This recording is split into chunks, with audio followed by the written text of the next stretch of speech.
All right. What's happening, everybody? Boom, boom, boom. Like my brother Lemuel. Man, definitely appreciate all you guys. See who we got here. We'll wait for everybody to kind of come on. E. Brown, San Jose, California. My brother Lemuel. AZ in the house. Fat Lack in the house. Linda. Lloyd. If you guys could put where you're from. That way everybody knows in the live where you're from. Man, definitely I want to thank, man, several of you guys. I just appreciate some of the blessings, man. You guys blessing me. Let me tell you, like I say, last week I was blessed with 2 spray guns. And let me tell you, this week I want to thank my brother Richard Garcia or Garza from Arizona. Appreciate it, my brother. He bought some lighting. You guys kind of see the picture. You guys see the picture on the, what do you call it? You know, my actual screenshot for the live tonight. That's kind of what I built, like this wood frame, and put the 2 lights that my brother Richard bought me, blessed me with, paid for them on Amazon, had them shipped to my house. What a blessing. Like I say, we're trying to make this better every week. You know, I appreciate you guys, man. And then Travis, the one I did the board for last week, blessed me with a big light that's above me. And I don't know what it's called. It's got like a cover on it, I guess, so it doesn't have a glare. But like I say, just appreciate it. Definitely. And like I say, just thank you guys for supporting. I really appreciate it. There's a couple things. Let me see where my notes are. There you go. Yeah, like I say, I wanted to thank Richard for sure. And then even my brother Steve blessed me with that trifecta issue was talking about. This one was back November 2001. Like I say, one of these times, I know a lot of you guys don't. Some of you guys know who I am, and I'm not trying no big head thing. But some of you guys know my history. You know, I've been in Lowrider magazine over 37 times, 2 separate articles, you know, just about me. You know, top painters profiled, artist painter profiled. So it's been a blessing, and 2 world champion, Euro of the Year with Casanova, and Lowrider of the Year with Rolling Malo, like I think 2004, something like that. But this one, trifecta, it's the first time that 3 cars had won 3 in a row. And, you know, it's just cool. This is one of the ones I don't have. I used to have, and it's cool because, you know, it showed each one. It was Boulevard Bomb, won 3 years in a row, the same year that Casanova won. And it was the pullout, like the pullout poster. It had Boulevard Bomb, of course, Pure Insanity from Texas, and of course Casanova. And it was cool. It did a whole little feature, and they had all got Truck of the Year, you know, Truck of the Year, Bomb of the Year, Bomb Truck of the Year, and it's just cool. They did a whole, you know, a nice layout on it. And Casanova had already been on the cover like the 2 years before, I think 99. And but like I say, they did a cool, quite a few pages, you know, of all the work. A lot of people don't know either too, I did all the modifications on this, except for I didn't do the doors flipping, but I did all the ground effects, all from scratch with barely any tools. Let me tell you, handmade those fenders underneath the fenders, like you see there. Molded all the wheel wells, molded the front bumper, cut all these. You know, if you know what a 300Z looks like stock, I handmade this whole hood. We're talking, put all those shapes in it. You know, the back too, the 300Z, the tail lights. You know, I molded, like I say, this whole, all of these back tail lights. And of course, in this one, I had one, it was 300Z the year before. This would have been literally the last year that it won, because you can only win 3 times in a row, and then you have to do some modifications. But just a little bit of history, you know what I mean? It's just cool. I appreciate my brother Steve. He's on here. Same thing, man. Back to that. I appreciate you guys sending me pics of your work. man, you guys definitely bless me doing that, man. Keep up the good work, all of you guys. I mean, like, it's amazing. And especially some of you guys that are just starting, it's cool to see how fast you're learning. That's what it's all about. You know, we continue to learn, trial and error, and that's what it's all about, like I say.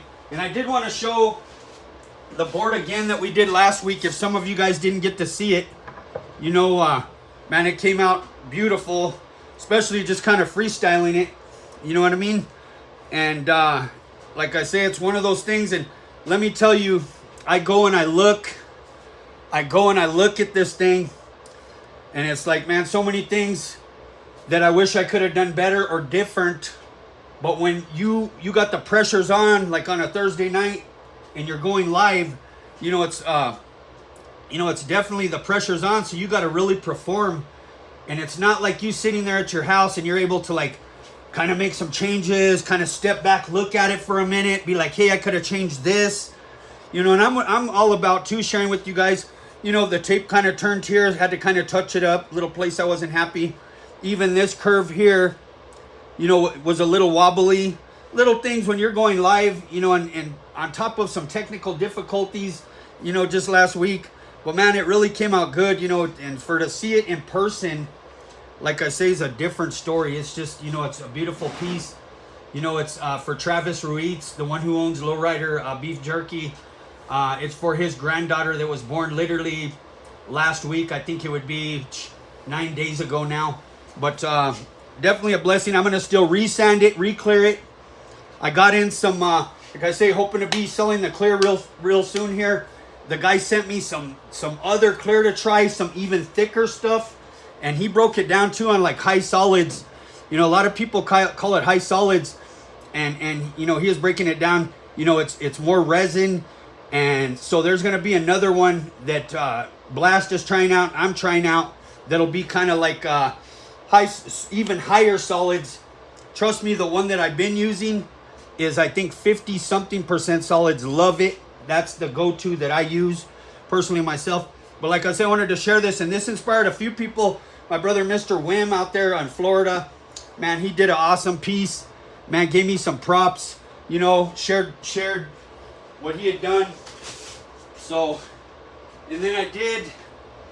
Man, I was hoping JR was gonna be on. I don't see him on right now. So I was gonna share the seat he just got through doing, man. We'll wait a minute and we'll share it.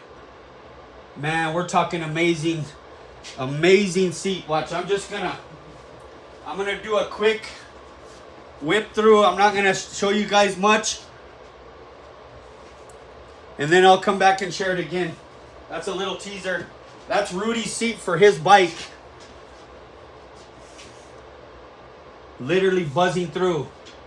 So I'm hoping JR is gonna come on, and I want to share the work he did on the seat. We're talking amazing. That was just a little teaser, like I say. So I definitely appreciate it. And then of course, you know what? Every week it's a challenge. What to do? You know what I mean? What are we gonna do? And there's always stuff to do. And so this week, I think, you know, it's back to that too.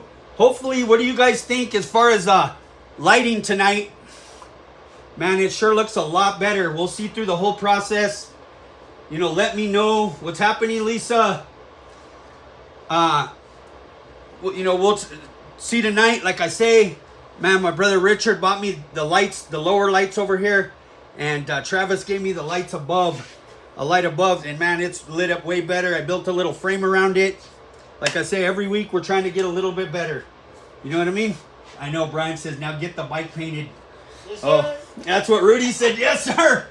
Bro, I wish, man. Let me tell you, I've been body working on that car still.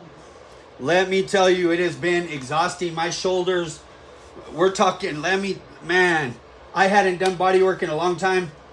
You know, I'm really good at it. I told people I bumped my head like 12 years ago and I forgot how to do it, like amnesia. And I've held to that. And apparently, you know, the customer I'm doing the car for, you know, he really was like, man, talk me into doing it. And it's another lesson. I will not be doing this again. Whew, no more body work, but it's almost ready for the first primer. You know, I wish I could go show you guys, but I got the phone set up. to where it's set up now to where I can kind of see it. I'm hoping it's not going to be shaky when we start, you know, the whole process. So, Tomahawk Customs, Jeremy Martinez from Belen. What is happening, my brother? What's happening, David? My brother Juan, too. Chicago in the house. Definitely, man. It's good to see all you guys from all around, let me tell you. So, tonight, we're going to be doing some layering. So, that, you see a lot of that. A lot of people are doing that. I mean, personally, myself, it's cool, but some people have burned it out so much, and you'll understand what I'm talking about. You know, we're going to literally do a layer, and then we're going to do another pattern on top of it, and we're going to keep building this way all the way across. You'll understand what I'm talking about. You guys might call it something else, but Tunes in the house, brother Jerry in the house, and oh yeah, Fat Lack, got my silver holographic flake t-shirt and jerky, most definitely. And then I seen Chris too. He got his flake and he got his jerky. Like I say, I appreciate you guys supporting. I know last week Travis said anybody that places an order, he'll throw in a free bag of the Lowrider beef jerky. So like I say, we're going to be doing layering. Tonight we'll be doing cobalt blue, oriental blue, some whites and some blacks. And I know last week I kept you guys, it was 3.5 hours. Of course, that was technical difficulties, but man, it was worth it. Like I say, you know, to kind of do that wild style on the spot it's a hard one. And you know, and to be doing it in front of you guys, you know, it's like, man, you don't want to make no mistakes, and you know, you want it to still look cool, and there's always that chance that it isn't gonna look cool. You know what I mean? Not everything works out. You know what I mean? I know some of you guys have went through it. You know, where it's like, man, you just absolutely don't like it, and you know, you either start over or whatever. That's an artist right there. You know what I mean? Truly an artist. Brother Cordell in the house. Don't forget about the package.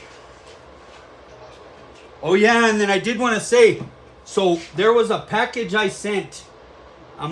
You guys, if anybody received a package, a pound of Vanderslice flake, I think 2 or 4 rolls of 1/2-inch green and 1/2-inch J tape. It got sent to one of you guys by accident, and it didn't go where it was supposed to go. But thank God. I mean, that don't happen that often, you know. And of course, I'm humble enough to say, you know, I make mistakes. And like I say, so if anybody received a pound of flake and some 1/2-inch tape, green and tan, let me know. That was an accident. But whoever did end up getting it, if you tell the truth right now, I'll forgive you. Laugh out loud. No, just kidding. No, but let me know. And of course, if you did, I mean, it is what it is. I guess it is a blessing. But like I say, thank God, you know, you guys are so understanding.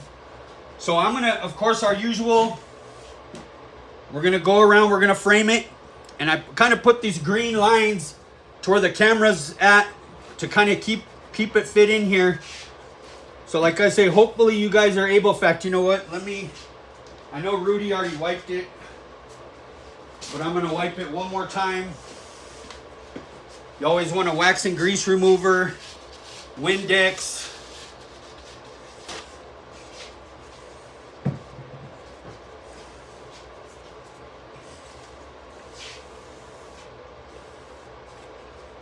Boom, boom, boom.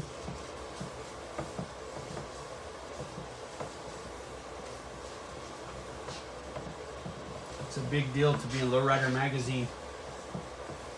I was one time with the S10 on Supremes. Man, and definitely keep up the good work too, my brother Steve.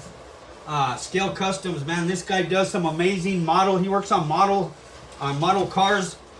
Man, cool paint jobs on some. It takes a lot of patience to paint those models. Let me tell you, the RC cars, the models, a lot of patience.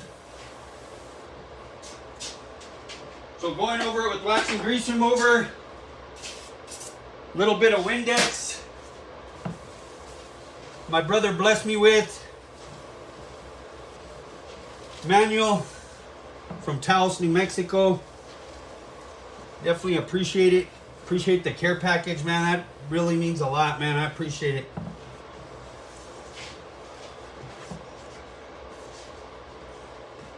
Okay, so we are ready to go. So I'm going to frame it. And hopefully I'm not going to keep you guys too crazy tonight. Travis in the house. Thank you, brother Travis, for the lowrider beef jerky. And I know somebody, I forgot Fat Lack, he said, man, I can't do the hot stuff. And I can't so much either. I got some stomach deals, but man, I think so too, Steve. My Fleetwood was in it once. Man, I want to try to set up, like I tell you guys, I'm so serious about sharing your artwork. We're getting there slowly but surely. I'll have to figure out a program that I can be using to go live, to where I can have somebody like sharing it, what you're working on. So I want to try to set up a separate email that you guys can send your artwork to, stuff that you're working on. And same thing for time purposes, we're just literally running a 1/4 inch away from the edge. And you guys know I do the same thing every week. It's honestly for time purposes. Man, we could sit here, we could turn it towards round. We could go round. You could literally come in. If you're trying to do something cool, we could have cut in. I'm just giving an example. We could have cut in for the border. Cut that there, and this would be part of the border. You know what I mean? I'm like, you know what? We might stick with that tonight. Just trying to give you guys some options instead of just squaring it off. But I'm one of those ones, I would rather spend, let me tell you guys, I would rather spend, how do you put it, time management. You know, there's some people, it's like, man, it's like, how do you put it? It's like, they focus sometimes on areas that are not going to be seen. It would be better to spend time with things that are going to see, people are going to see a little bit more, and you can spend a little bit more detail.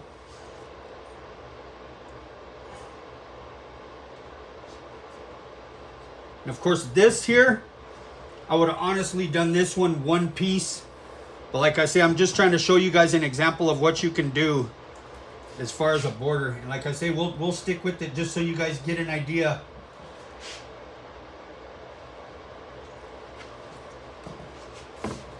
Same thing, when you're razor blading, I always put it right against it. And then I'll drive it straight down. And of course, I'll wait to do this one.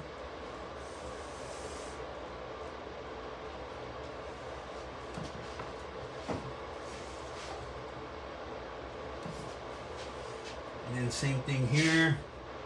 Like I say, this would have been one piece. But like I say, I'm just showing you, like, there's so many things you can do at the border. It don't always have to be the square at all. But to me, it is important to put a border. And it's always important, like I say. See, I didn't cut that all the way through thick enough. Back to that, if I'm shaky like crazy, if I can do it, you can do it. What's good, man? This, man, it does look a lot better on the screen. What do you guys think? And I do appreciate your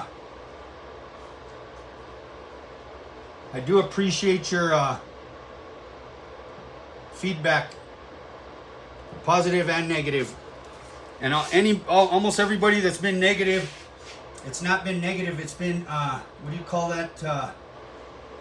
Constructive criticism, and in the most loving way. You know, it's like, hey, it's hard to watch when it's all shaky. Hey, the lighting, it's a little dark. You know, it's like, man, we're trying to fix it. Like I say, I'm doing it as a side gig. And definitely, and then my brother Jim Patternz, go like and subscribe to his channel, definitely. I know he went live Saturday. I wish I had more time. I was body working on this car. I stepped in for a minute while he was working. But he's working on a Harley. the bags, everything. Doing awesome, like kind of limeish green with some red and blue and some silver line showing. So you guys kind of see that's something cool you can do. I mean, there's so many things you could do. You could go to the edges. You could sit here and you could curve it. And you could cut that out, cut that out, cut that out. You know what I mean? So many things that you could do. You guys know I always do the usual same stuff as far as this. And of course, I'm huge on we have to frame it. We have to frame it. You have to mask it. For you guys that don't know why we do this, because if you were to sit here, run all your lines through, pretend you got all kinds of lines going through this, you're going to have to go back and cut every single one of those. When instead you could tape this up, run them over the masking tape. That way you can just lift them up whenever it's time to tear them. It just makes it, you got to think, man, time management. You got to think smart, tape smart, think out your process, visualize what it's going to take to get that job done. How much for a half pound of the flake rub mixed with 0.08 and 1.5? And I have the one, E-Brown, I have the one that's the 0.004 and 0.008 and the 1.5 for a half pound. I think it's like $35 for a half pound. Don't quote me, something like that. And in fact, I think I might have took the half pound off of the Vanderslice mix, but I can mix you up that, you know what I mean? I can do you a mix of those two if you just want those two. I'm telling you, add the 0.004 in too. Man, it just makes a world of difference. You get the best of 3 different worlds. So now I'm going to come in and just tape this too. And with this one, I'm using the lower end 3M. I mean the real white label, not even the 233. It's the low end. Just because I'm not going to have it on there for a bunch of time. It's easy to tear. I don't want to waste good tape where I don't need to. So back to that, think smart with your tape. Don't be using super expensive tape on areas that you know you don't need to. I'm all for you guys spending a bunch of money on tape. Trust me, but you know, I'd rather teach you guys the right way. You know, I act like more like I'm you guys, which I am you guys. You know what I mean? Where it's like, man, I like to conserve. You know, I like to get a good deal, good product at a good price. I mean, there's a balance, you know what I mean? It's like, man, I'm one of those ones. I'm not going to go spend a whole bunch. I'm sorry, but I'm not going to spend full price on some House of Color or anything like that. You know what I mean? You know, it's hard, man. There's other things out there that don't have the Nike emblem on them that works just as good and will last just as long for a fraction of the price. So now, like I say, we're gonna be doing layering. So basically with this, and it could go either way. We're gonna, you know what I mean? I'm gonna stretch it out. You'll see right away what I'm talking about. So I'm gonna come in. Let me get my tape set up real quick here. Tape.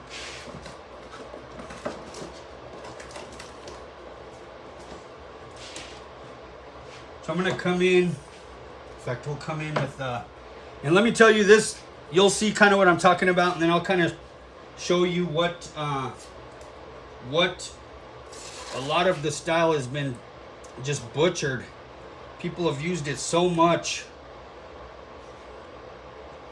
And there's so many ways of doing it. The old school way, which we'll kind of do the old school way, and I'll kind of break it down. So I'm gonna come in with the first one right there. Same with this, we'll just kind of iron it. You can go in and measure it if you want. So that's kind of your old school S pattern. There's so many ways to do it. So let me just, while we're beginning, let me tell you, like a lot of people are doing, they're curving it. They'll do like a a curve. You know what I mean? They'll do that. They'll do to where, I want to warp this too much. Once you kind of curve it like that, you kind of warp the tape. Sometimes you gotta like start over because it'll weeble wobble. Then you got that. And then you got, of course, people that are, they're doing this and then they'll run a line where it's kind of a book folded over. Of course, this would have to get cut out. You know what I mean? And it's folded over kind of 3D. But we're going to stick with this. You'll see what I'm kind of talking about with the layering. This is something, I mean, it's mandatory too for your toolbox, your tricks and your techniques. It's mandatory. I mean, layering is like a huge part of everything, so.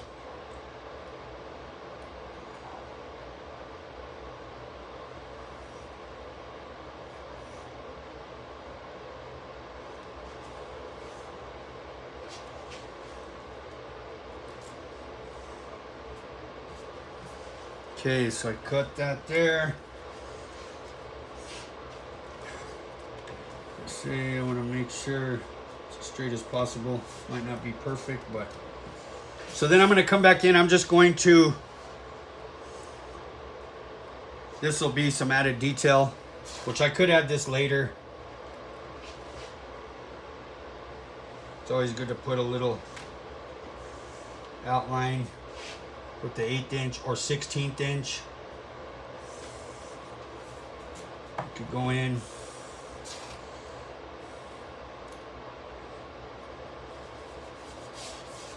So we're going to do that. So in other words, this is our first start, and we're going to just work our way all the way to the other end.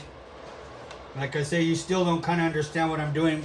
Very shortly you will. I don't know what they call it. I call it layering. You know what I mean?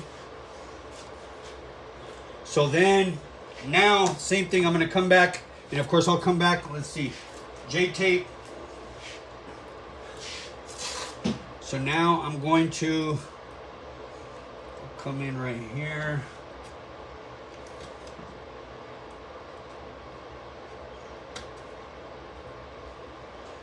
We'll try to line that up as good as possible along that edge.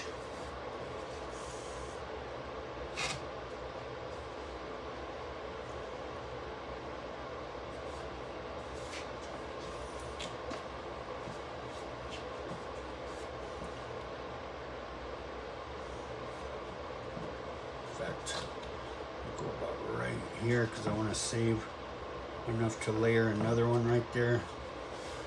So come in with that. Then I'm going to come in right here.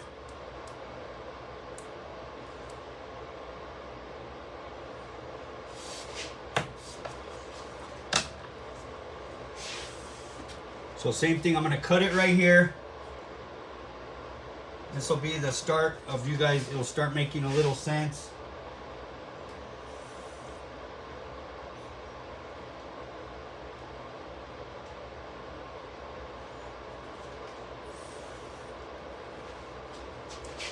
Boom. Now same thing, I'm going to come back. And of course I can come back in a minute and do all this layering real quick. But I'm going to do just one more with the J-tape. And this depends how you want it. I mean, this outline just makes it. You could avoid this outline. We could just do that the whole way and it would look cool. But this just shows that you spent some more time. You wanted some more detail. And there's so many ways, like I'll break it down too. There's shortcuts, which, I mean, not all the time you can spend 100 hours on something, you know what I mean? So there's shortcuts, like we talked about, where literally you don't mask anything up. You just spray along the edge.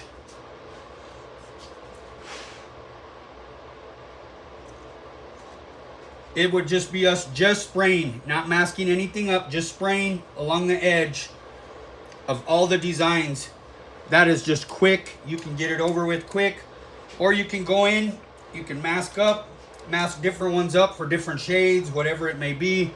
You could spend all kinds of time. Put something inside here, literally mask this up, shoot white along the edge here. Same thing, white, come back in, but you'll want to make it crisp. And you could, back to that, you could not mask it up. Shoot white, come back. I mean, it's like, you know, how detailed do you want it? You know what I mean? Brother Michael in the house.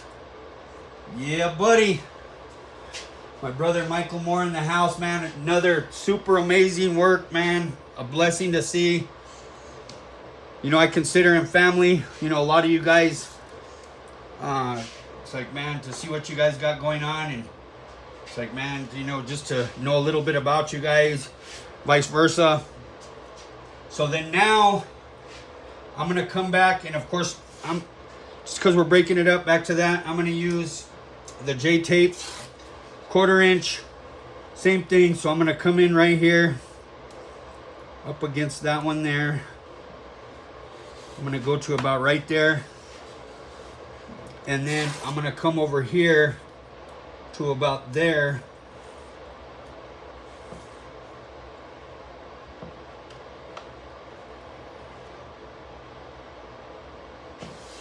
And then we could either keep swinging it the same way, like I could swing it the whole way that way, or you could break from the monotony and you could swing it the opposite way. With some of you guys that have OCD, that would be a hard one. You know what I mean? And like I say, this, so even this, like I say, this whole method of layering is what the majority of people are doing out there. It would be like your standard style that's really getting spread out there. And of course, instead of this S pattern, it could come in. Some people are doing a little hook there, and just ignore I put this here, and of course they're doing that there. So that would be like that there, and we'd cut it, you know what I mean? And you could do that for an example. So, and it makes me feel like doing that, you know, because we're just, like I say, I'm showing you guys. And most people you would want to keep, which there's no rules. Back to that. We could keep it this S pattern style the whole way, or you could do a bunch of different stuff depending on what you got going on. Like I say, there's this here to cut it up there. That's one whole style there. Or like the S pattern there. And I think we will. That's where that artist thing comes in, and you want to just kind of switch it up sometimes. And then just even because showing you guys to get an example, like I say, I feel like I should have left it that way, but it is what it is. We'll do another. There's plenty, like I say, even to figure out what to do every night. There's so much to do, but man, you beat yourself up even trying to figure out what to do sometimes. So same thing, I'm going to come in, and all of this is going to get layered off of each other the whole way.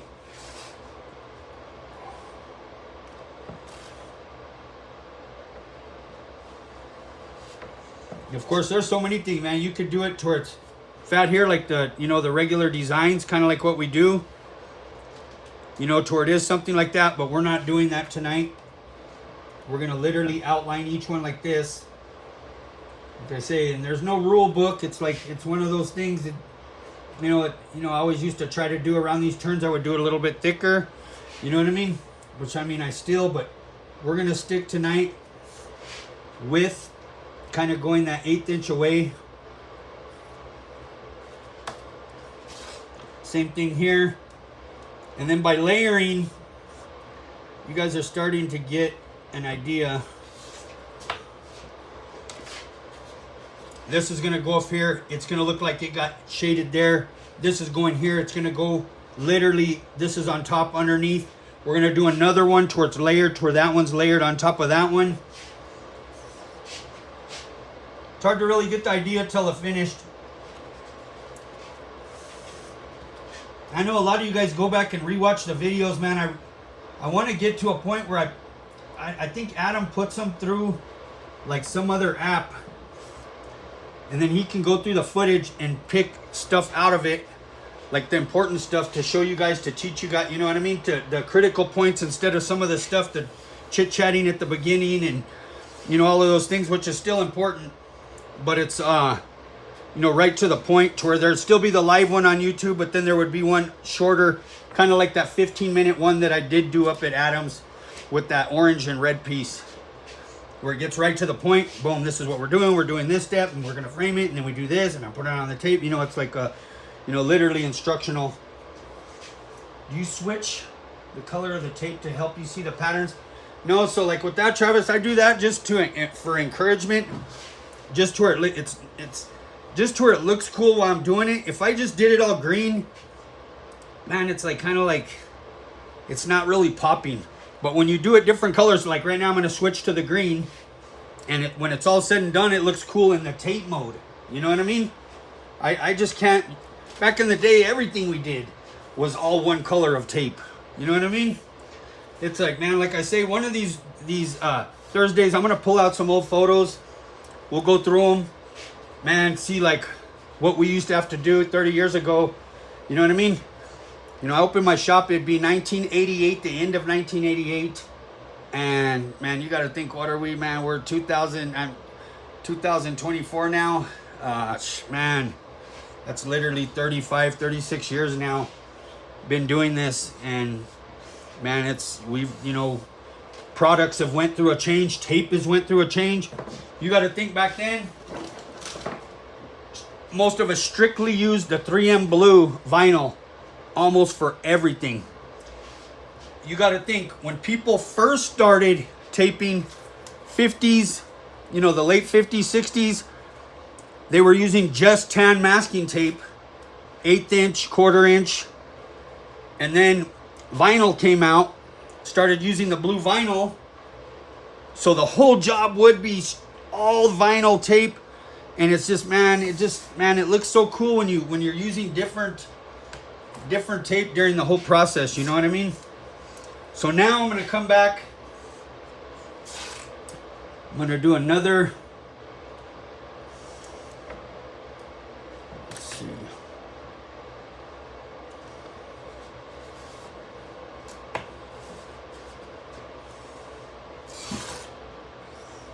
Go a little bit fatter here, over here, a little bit wider.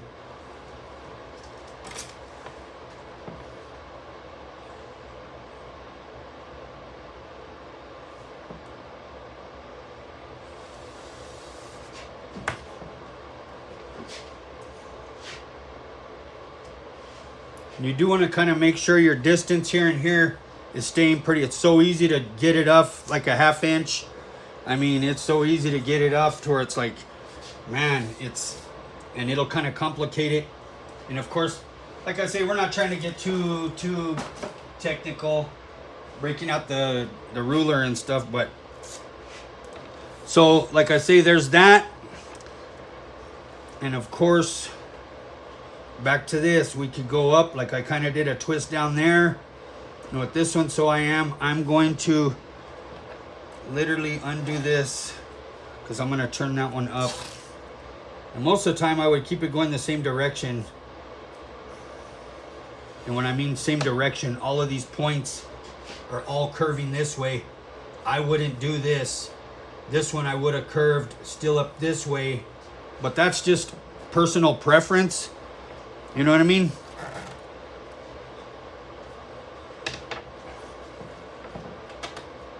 So I'm gonna do, let me straighten this out a little bit there. I should have went a little bit farther.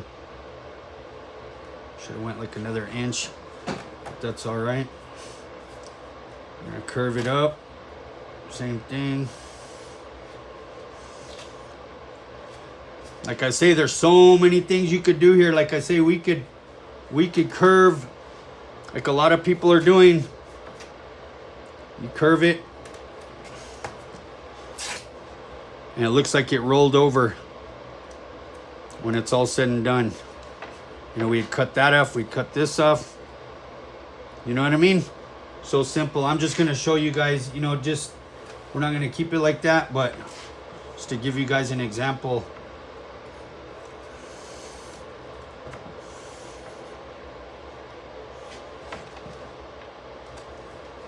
Of course, pretend like that's gone, and then it looks like it's curved, and you would shade that to where it looks like that's rolled over, you know what I mean, and that piece is going underneath it. You guys get what I'm saying? Yep, no rules in custom paint. There might be in our own heads, let me tell you, there really is. But man, when you're first learning, man, just do it. Just do, like I'm telling you, experiment. Try it all. I mean, that's literally what I did, man. I tried this style, I did this style, I did this style. And that's what ends up creating your own style. To where it's like, man, you take bits and pieces from everybody. You know, it's like, man, I was, like I say, man, I would pull out the Lowrider magazine, flip through it. I was pretty picky. I didn't like everything. I would find some stuff I really liked. And then for the first, like I say, the first couple years I would duplicate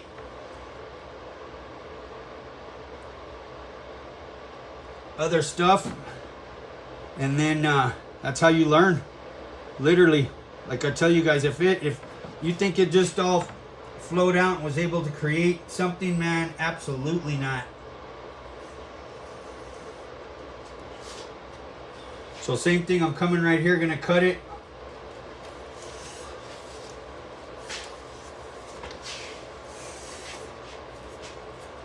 So in other words, this is going under here, this is going here, then this is gonna come out here, so it's layered.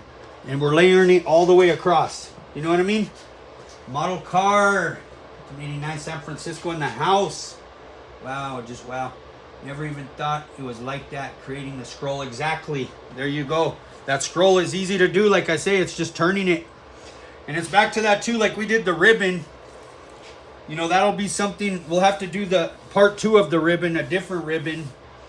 And it basically works like this scroll, where we would literally come over and it would curve right here, this would curve there, this would curve there.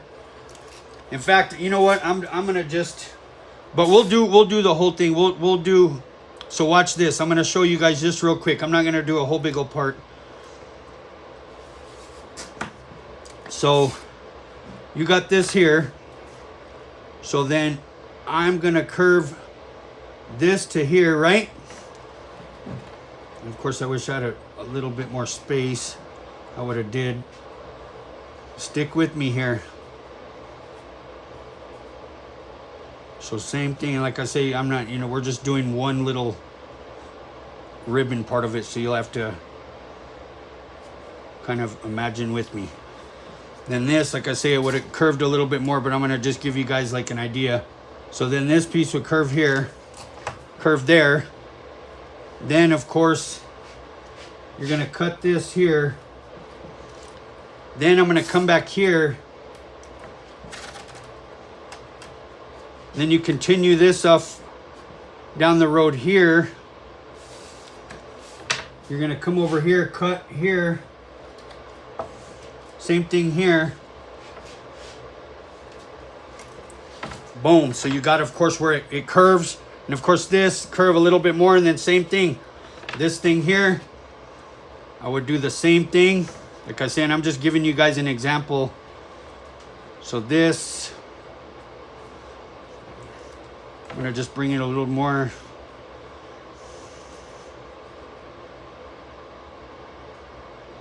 And then same thing. Of course, this piece here.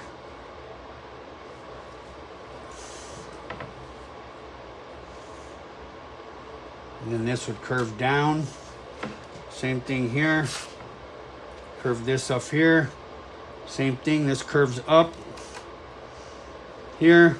I'm gonna lift this back, both of these out of the way, because you don't want to be razor blading 1,000 things. You know, you want to avoid that as much as possible. Which, like I say, we'll have to do it to break it down to kind of give you an example. So this here, same thing. So this here, because it's kind of short, I'll curve this one here, tear this one there. Boom. there. Same thing here. I'm coming off of this. Like I said, I'm going to take this off. I'm just trying to give you guys an example of the twisting ribbon. So same thing here. Cut this here. Boom, boom, boom. You guys get me there? So this, you know what I mean? It's literally twisting it. Of course, if I sprayed it, and of course this is a cool S pattern, and then of course it's turning, flipping, you know what I mean? You guys kind of get this little section, you know what I mean? And of course I just did it a quick, you know, it's the cool, and there's so many ribbon styles. Let me tell you, Rudy's car, the older Camry, it had every door on it had a different ribbon. You know, we did the one that we did 2 or 3 weeks ago, and of course this is a style here. And like I said, I just wanted to kind of show you guys this, you know what I mean? Yep, laying a million miles of tape. So hopefully that was a little informative for you guys. Like I say, we should have kept that, but we are not, because that's not our plan tonight. That will be another night. So back to this layering, getting sidetracked. You guys are sidetracking me, psych. Just kidding. So then back to this. I'm gonna come in with the 1/8 inch. I mean with the 1/8 inch, about 1/8 of an inch away for the added little detail. Same thing here.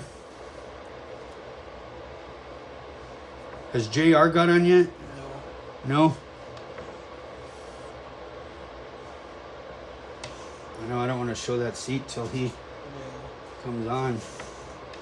Boom, boom, boom.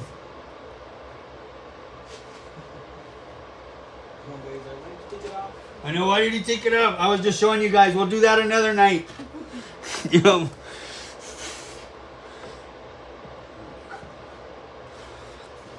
So there we go. Boom. Yeah, we'll save that cool ribbon, man. And there's a way to do it. Let me tell you. I learned the hard way. That ribbon I just showed you, man, you could tape it and cut. I'm talking cut, cut, cut. I should almost showed you guys, man, and it just makes a mess, because then it opens up. The tape, it opens up and it makes a mess. So the way I just showed you guys is the right way to do it, where you turn it. Man, you do the next step. You lift back that up. You put it down. You do the next one. You're able to just continue with it. But that's not what we're doing tonight. So boom. Okay, so now we're doing this. And I'm going to do, let me see. Let me do one more layer right here. In fact, I'll kind of come a little bit more. In fact, I'll break out the quarter. We're sticking with the quarter first and then the 1/8 outline. So I'm going to do this. Then same thing, like we got this here. We could do that, or we could do whatever to go up. And I mean, I could even crisscross through this, but we're not going to. So I'm going to come a little bit farther.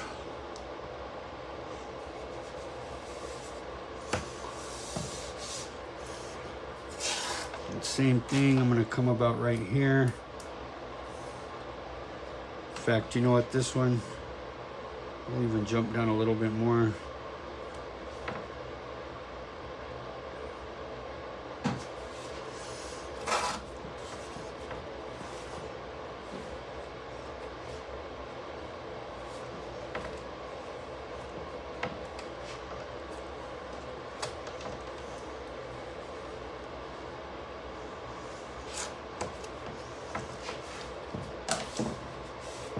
And then same thing, man, there's a bunch.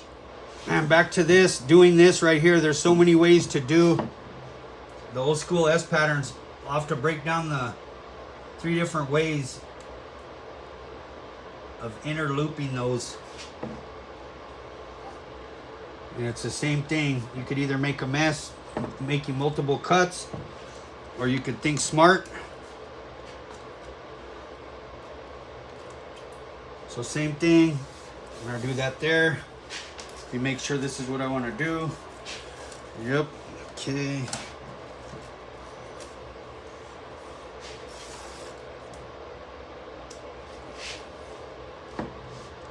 And we can, another night we can do to where it does do the scroll, where we do every single one a scroll.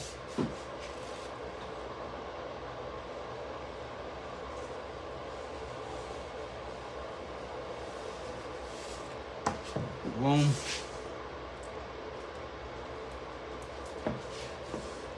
I think this one, let me see.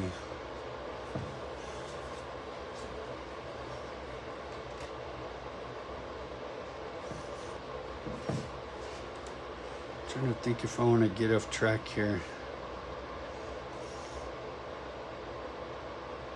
No, we're sticking with what we got going on. Brain wants to start working and start doing a whole bunch of other stuff, you know what I mean?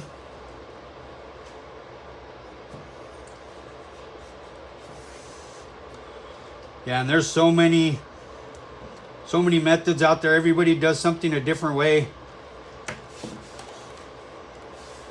And then of course, then it gets to like, man, I gotta say, with doing all the classes, had to really, how do I put it?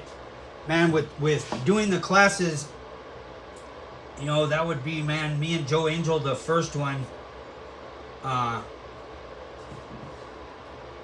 Let me tell you, you think a lot of people do stuff the same way? They don't.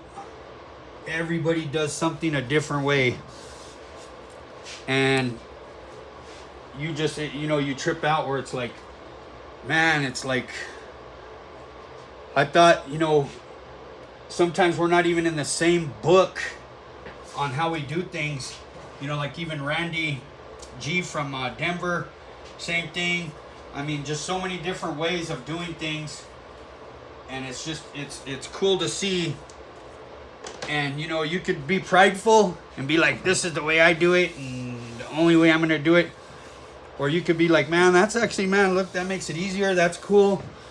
Man, I'm going to try that. And that's the way we should be. And of course, we, you know, we get stubborn. We're stubborn people at times. So now I'm going to come back.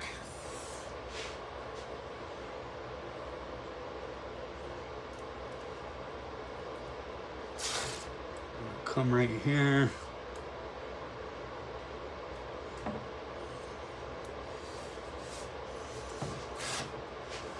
kind of bring this one over here.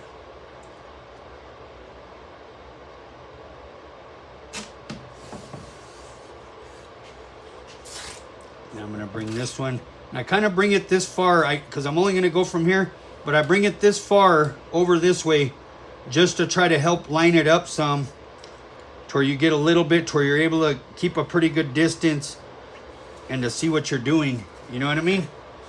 And of course this, I could do a couple different ways. We could turn it this way, which I hate to say, my OCD and this one's gonna actually make me go at the same shape. So we're gonna do that, and same thing. I'm gonna kind of turn, go at that same shape. And usually when I'm doing this, I try to keep all of these, how do I put it? Let me explain this to you. So you want to keep, when you are doing this, and back to that, there's no rules. But man, you'll see people where it's like, let me use this for an example. See how this, it's just going way not the same groove that this is going. If you get what I'm saying, you always want to try, and they're going to be off at times. You want to try to keep the same flow, whatever direction you are going, to where you don't have like kind of cockeyed ways. And like I say, there's no rules if that's what you're doing and you pre-planned it. But if you're trying to keep it to where they're going the same angle, I mean, really try to keep it going the same angle. And then like I tell you guys, we could sit here. Rudy, go grab me a 2-inch orange. Like I say, there's ways to kind of check it out, you know what I mean? Yep, same angle. And because like I say, it'll be crooked, like, and let me tell you, so let me explain this. There's been times where I've had to work in a small garage. I'm talking a single car garage, patterning out a whole car. We're talking with like 1.5 feet. We're talking like 1.5 feet of space, because it's winter time.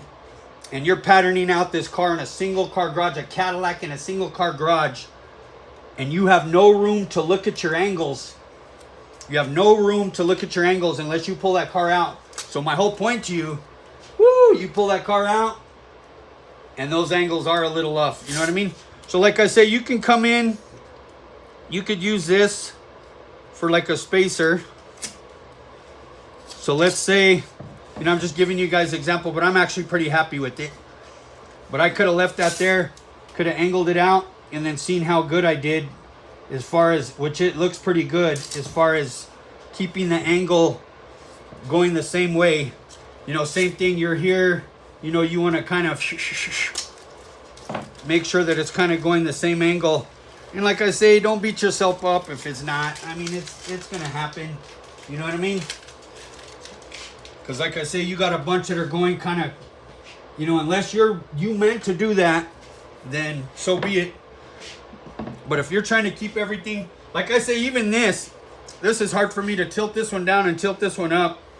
But I'm just doing it because we're trying to, you know, kind of the, like I say, the layering. Of course, I'm taking this back to over here. It's like I say, the whole point to this one is that we're layering everything to where it's like, this was our first one. And then we just, you know, this one got layered off of it. This one got layered off of this. This one's going to look like it's on top of that one. This one goes on top of these, goes underneath that one. This one goes on top of that.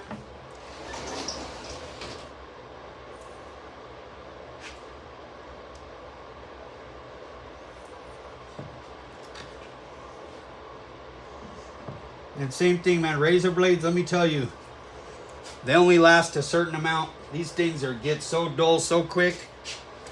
And I like to do just a little, so when I'm doing a lot of work, I like to wrap my razor blades with tape.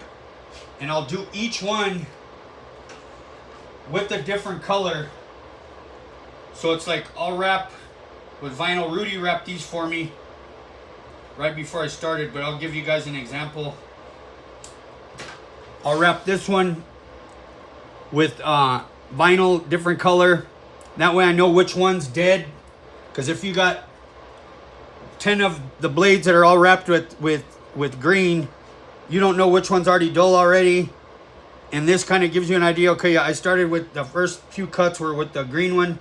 So that one's kind of already wasted.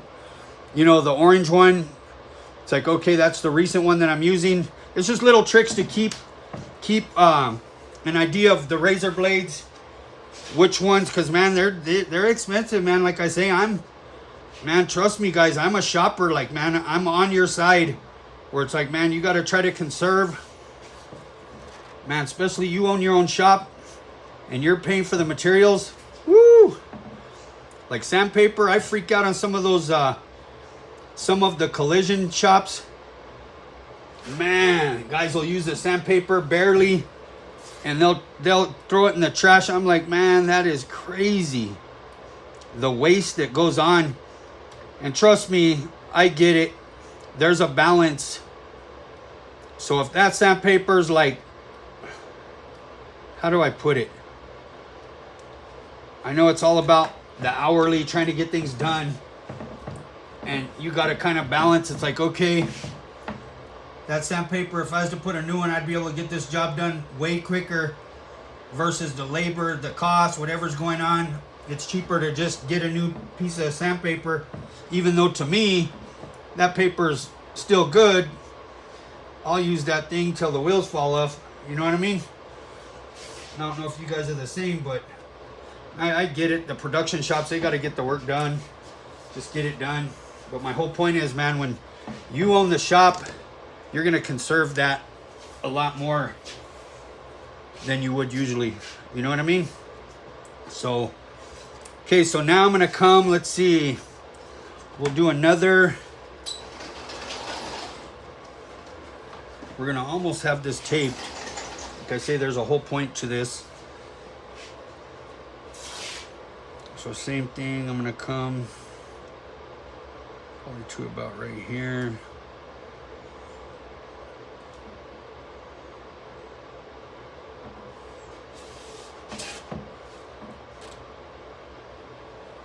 wait just a second that.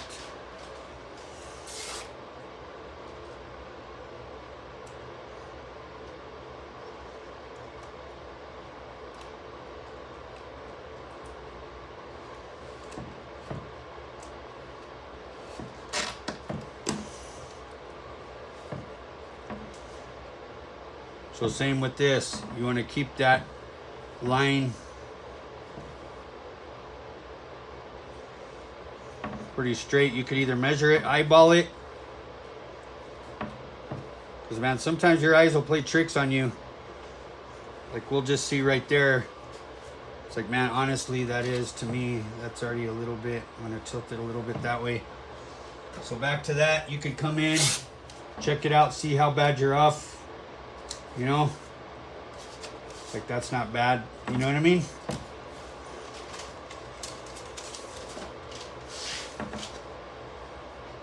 Or just eye it the whole way. Of course, this is just going to go off the edge.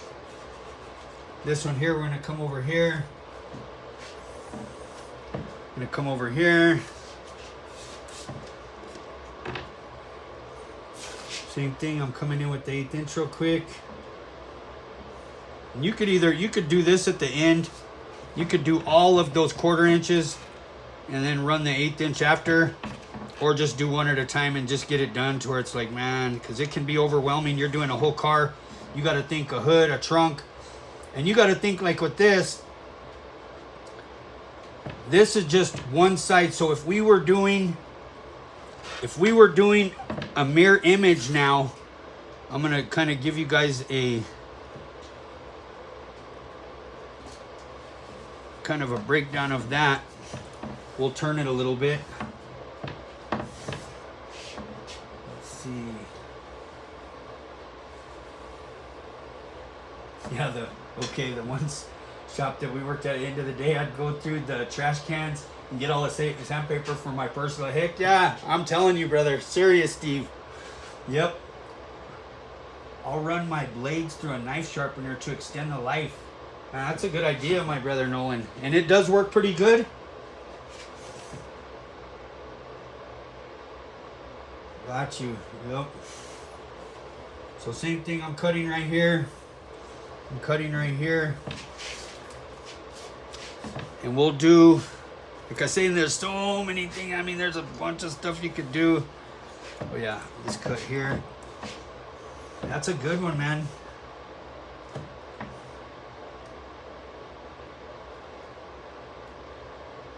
I could only imagine how many razor blades, like I say, without even, don't do this, man, some of them, you end up with a pile of razor blades and you don't know which one's good and which one's not. They end up getting trashed. I have boxes of used sandpaper for dirty and rusty parts. Yep. I do the same thing. I hoard sandpaper, and then there's times I don't. It's back to that. It's like it'll get used for something. Okay, so I'm gonna do one more. We'll do one more just end over here.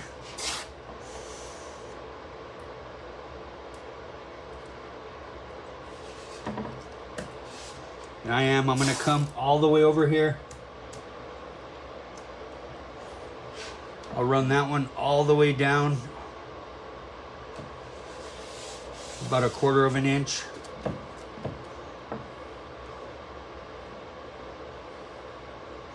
Kind of.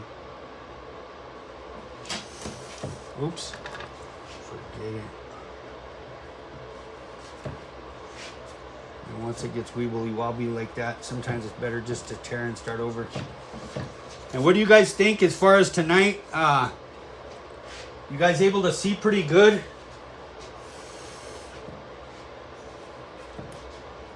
This one I should have not tore it. I'm gonna do the same thing.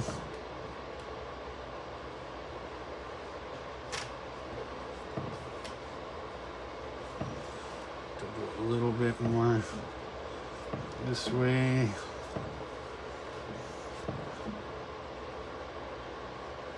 That one's just gonna go off the edge.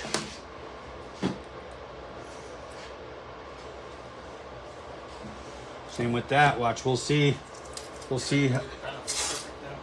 I like the way that panel fits perfect. Yeah, I know, that's a good one. Way better.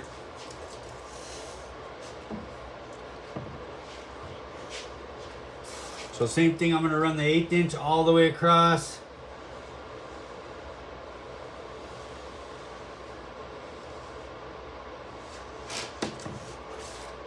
No JR yet, still on.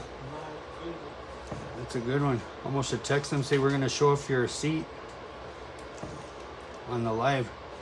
I want you guys to see JR, the leather work, man. I know I did a quick flash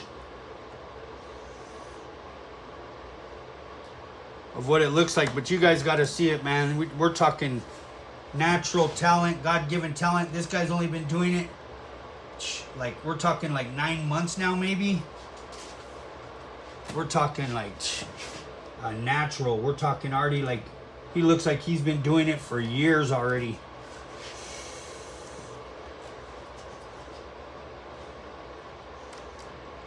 It's Rudy's seat for his Harley. Okay, so boom, got that there. And then same thing, I could do like one more here. I mean, there's a bunch of different stuff we could do. Let's say even this one here, but we'll leave that space there. And then, like I say, there's a bunch of, you know, you could go in if you want. Like I say, you could go in depending on how much time you want to spend. And I'm just giving an example. Get back to that.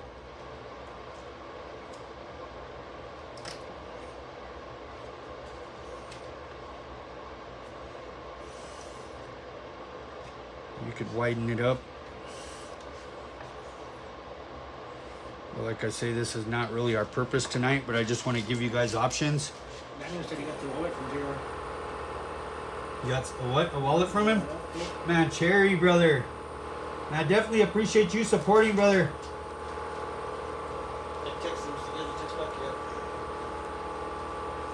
So I'm just giving you guys an example here. Like I say, in every one of these, you could go back and do that. Widen it up, which, I mean, that actually does look way cool. It almost kind of looks like this, and that ain't even my purpose there. He's on now. Is he? Brother JR, watch. We were hoping you were going to come on. We wanted to show your work, my brother.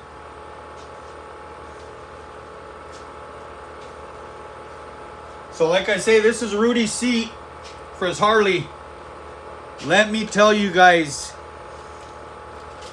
Let me make sure it's the right angle.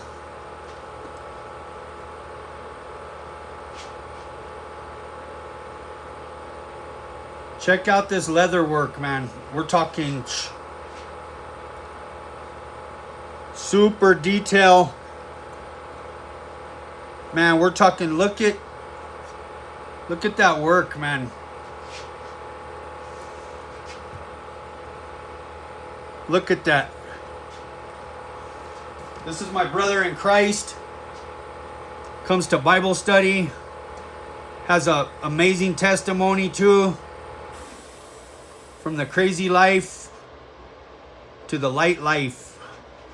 And imagine, look at this God-given talent, man. Just amazing. Look at that. Look at that scroll work. Look at the detail.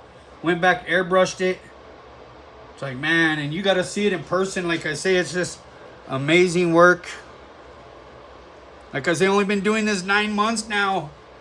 So, man, you need leather work done. He does wallets. He hand makes wallets, purses. We're talking belts. All kinds of cool stuff.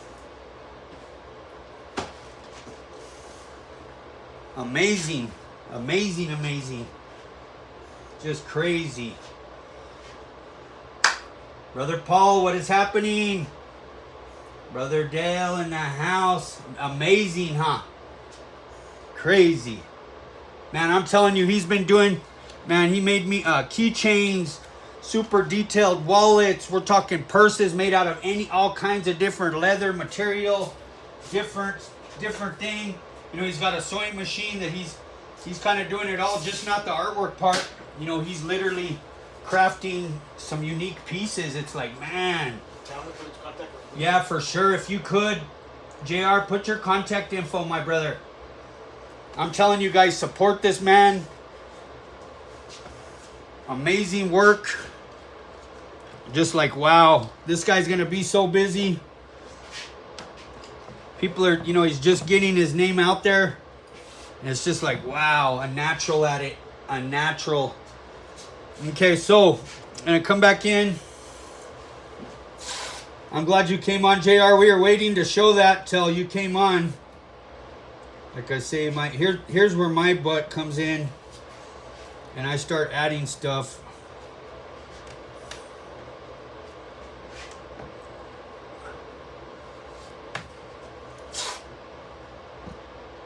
Get enough track of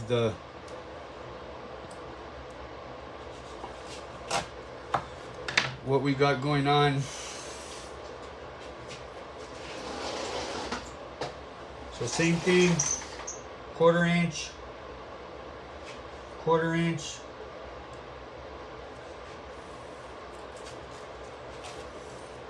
Quarter inch, boom. So you could come in and do that to all of them. Like I say, this ain't even really. So I do want to go though with you guys real quick. I want you guys to understand. So I'm going to turn it some. You're not going to be able to see the whole thing. Let's say we were doing, which I hope you get to see like a pretty decent amount of it. Let's say we're doing, this is a hood, right? So of course the mirror image, just pretend this is flipped over this way. This is the left side of the hood. And you get the right side of the hood. And of course, we'd have more space. But you got to think this design would swoop up here. This one would be right here, swooping up. Man, and when it's a mirror image, it just looks amazing. You know what I mean? And of course this, we're just demonstrating, like I say, the layering. But just imagine. And even with that, there's different ways to do that. Like I say, all painters have a different way of doing it, copying the other side. Like this one here, you could either put like the green paper on it, just to give you an example. I don't think I have any crayons with me here, but put the paper over it, mark some markings, get a crayon, the skin of the crayon, go over it. All of this would show. Like I say, I kind of wish. Of course, I wasn't prepared for that, so I don't have any crayons right here. But you guys kind of get the idea what I'm talking about. And it would show all the lines. Then you can go back. You can come back. Get this. There's several ways to do it. I have a cork board and I have the little rollers. This is like the way Blast does it, showed me. So I'll say it's getting a little bit from everybody. Or Bobo, he used to have an electrocution thing. You'd put this paper on this big old metal panel. It's plugged in, electrified, and you would literally go with this thing and it would electrocute very small holes in every little line. Oh yeah. Yeah, Deja, watch. Deja calls you. So Deja got this from him. This is a purse he made, like a little you know what I mean? It's like for your credit cards, for your cash. He handmade this from scratch, the whole thing. It's crazy, and I forget what kind of material this is. It's like, man, it's like I forget what it is. Man, made from scratch. Look at how professional that is. From the strap to the wallet. It's just like, wow. Crazy. Crazy, crazy.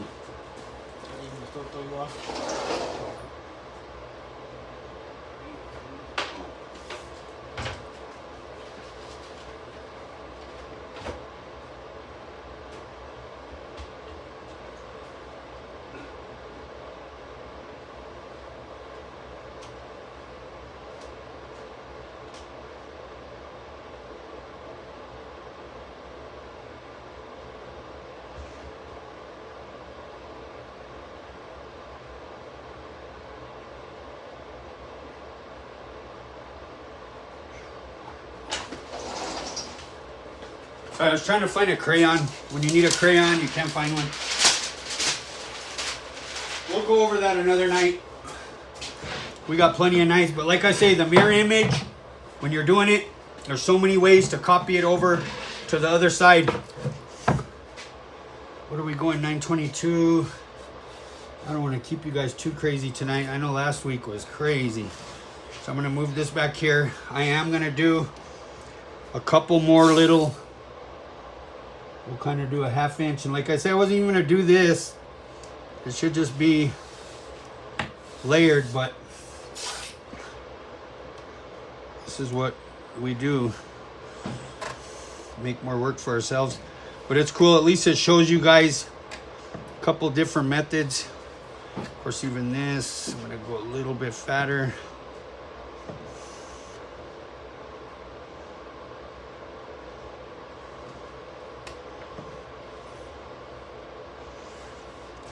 Amazing work, like I say. No, he's it is I'm typing it now. yeah, Rudy's typing it in now.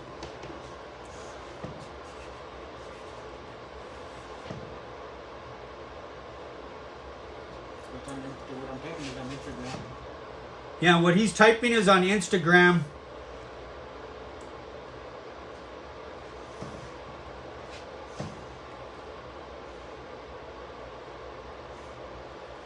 Super humble guy.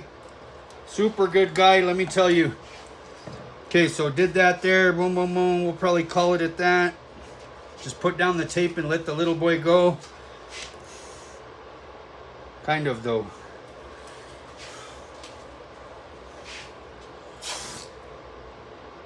I'm going to do one more.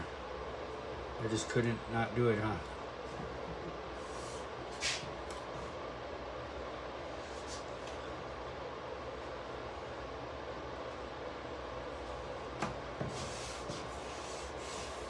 Of course, I shouldn't have tore that. Should have whipped the edge.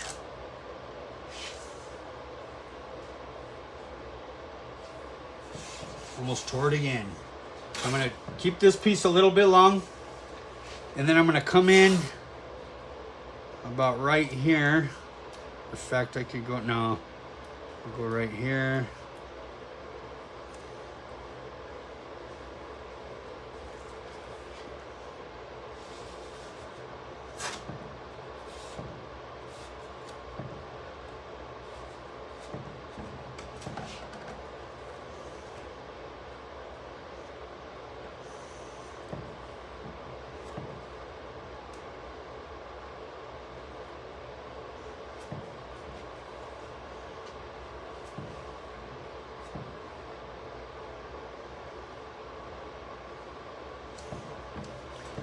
Boom.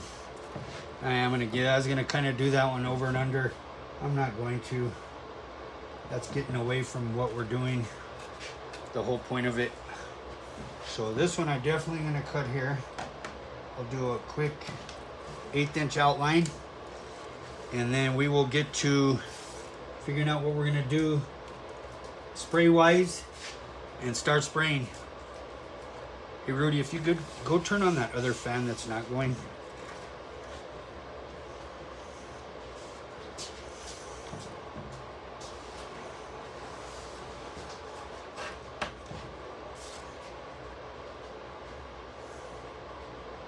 You got it, my brother.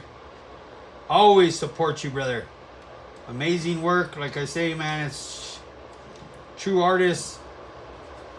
God-given talent. Let me tell you, that's crazy. Not a lot of people can say that, where it's like, man, just start something and just right away. It's like, man. And I kind of tore that one a little bit over. Kind of tilted a little.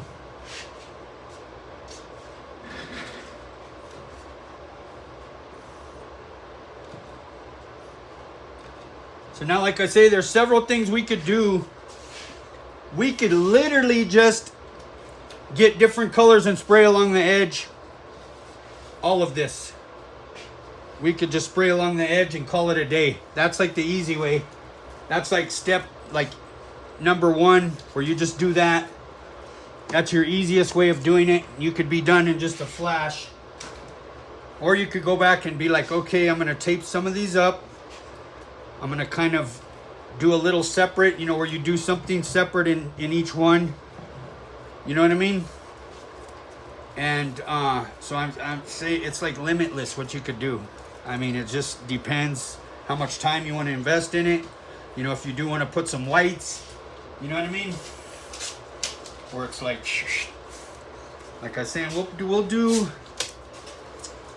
a couple white, but I'm gonna do with the white is gonna be where the Oriental will be. So like I say, please understand this, guys. Like I say, you could really do this really easy. Towards literally you are getting the gun, just shooting along each edge, not filling it in, dialing it down, and then the whole point to this whole layering, we would take this one up first. You would go back in, you would shade if you're a black guy, or if you're a colored, candy colored for your shading, which I like black, you know. And then same thing, then we would untape that next one, do the black, the shading. You'll kind of see where it's gonna be layered. Like I say, and this will move pretty fast. So, Fat Lack said, do it the Vanderslice way. So we are, let's see. Good evening from Arkansas, my brother. Yeah, we're using cobalt blue and oriental blue, I think. Yep. Yeah, what's the colors we're using? Yep. And of course, some black and some white. And like I say, so I'm going to try to I do want to put something inside, especially maybe the big. We've got a lot of space right there. So, you know, and this part where I'm literally looking at it. This is what you should do when you're doing a piece. It's like, okay, I'm gonna shoot this piece. Let's see. You know, it's a matter of thinking out your colors, your taping, what you're gonna do, the process. You know,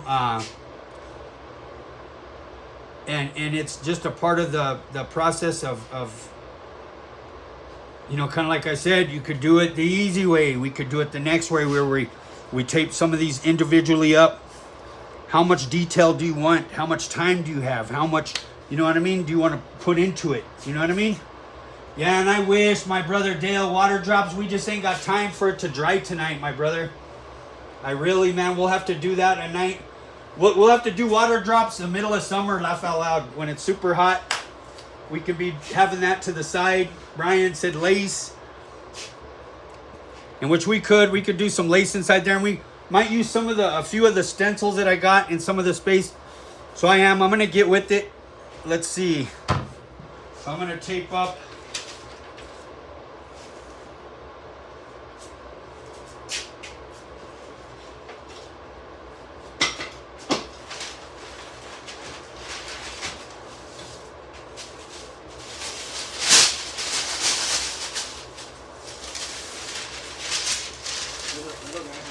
Is there a little bit? No.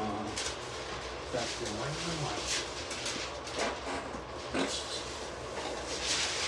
Yeah, buddy. Barking spiders.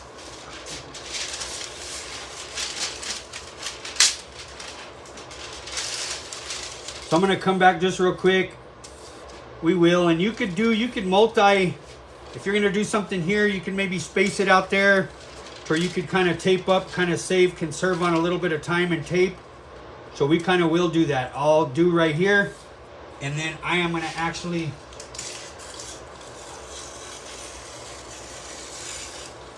tear this here. Boom, I'm going to drop that down just a tad there. I'm going to come back a little bit lower end masking tape. So I don't want to waste the good stuff just doing this.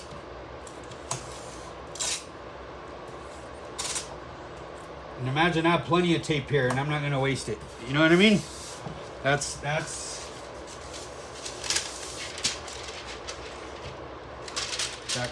one I am going to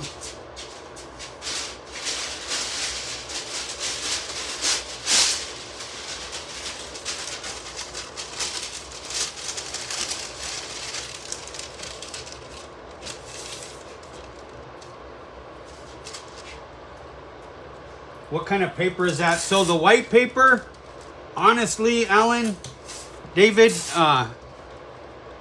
it's some leftover that I think Randy had. I don't know where he got it. And the brown paper is, of course, Home Depot. Man, I get a lot of my paper Home Depot, the 12-inch, the 6-inch. I'll literally get it from there. It's like I say, I'm all about conserving. And this white, I'm really not sure, my brother.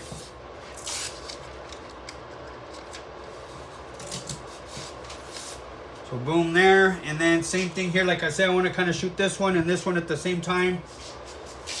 You know, you want to utilize, how do you put it? If you're able to space some stuff out enough that it's one design is not going to affect the other, try to do it. So same thing, I'm going to come in here, literally just tear right there. Same thing. Kind of fold that over. It's cheaper to buy from people in an automotive store. Yeah, sometimes it is. Home Depot, I gotta say, some of the automotive stores, man, it's crazy. Some of the prices on paper. How many of you guys bought green paper lately, 36-inch? Man, I'm talking crazy. Does it bleed? No, it doesn't bleed unless you're soaking it, Eldon. If you're soaking it, then it will, but most of the time it doesn't bleed on me. It always works out. Let me tell you, we used to use newspaper, bro. Literally, thrifty nickels, newspaper. That was our life story. Newspaper, and I don't know if you guys, some of you guys remember Standard Brands. Used to get the masking tape there. That stuff was so cheap. I'm talking, this is like when I was like 12. I would be doing like neighbors' cars, some of my family's cars for extra money. And I mean, even my dad, every car he ever did was taped with the newspaper. He would piece it all together, tape it up. That's what we used to use. And imagine that was, you gotta think, man, that was acrylic enamel, single stage. You talk about thick. And it's like, man, unless it got flooded, but man, for the most part, man, it really wouldn't have no bleed, you know, to where it would soak through. So there we go. We got that taped up. Got that taped up. Make sure there's no leakers. So I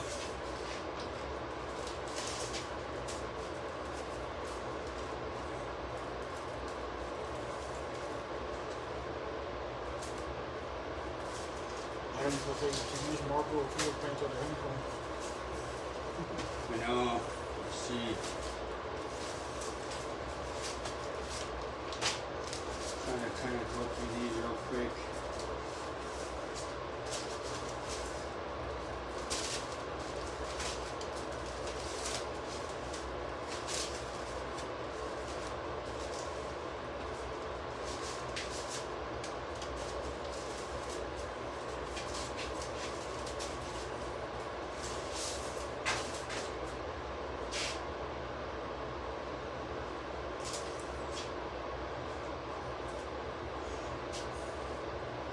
I think what I will do, I'm going to kind of do that white and black.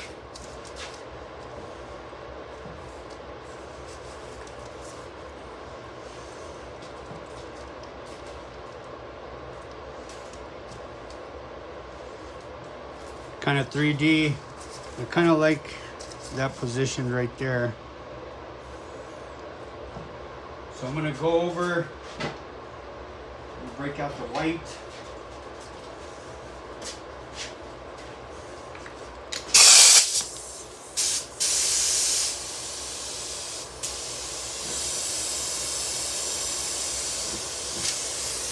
So I'm going to literally I'm going to go around all of these with white real quick. And then we're going to move it like I did that rose. Now, I wish you guys could see it in person.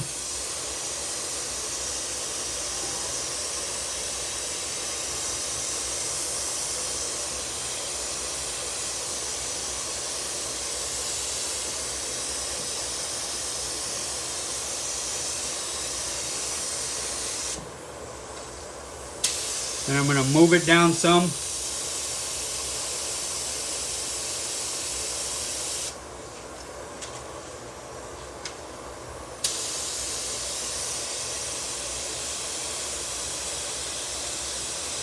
I got a bunch. We did finally, me and Rudy piece together a bunch of the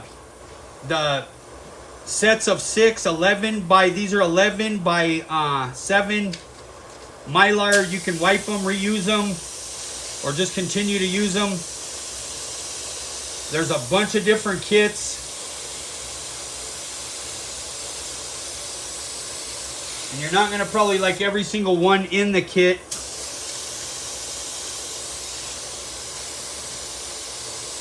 But there's a bunch of cool ones. So now, did that. So now I'm gonna come back with the black real quick. Try to figure out where I put that one. And what you do, you just barely line it back up. You know me, usually I'm not even, usually I tape everything up and don't even leave no room for. So literally I'll line it back up, then I'll move it over just like a tad. I'll go back over it.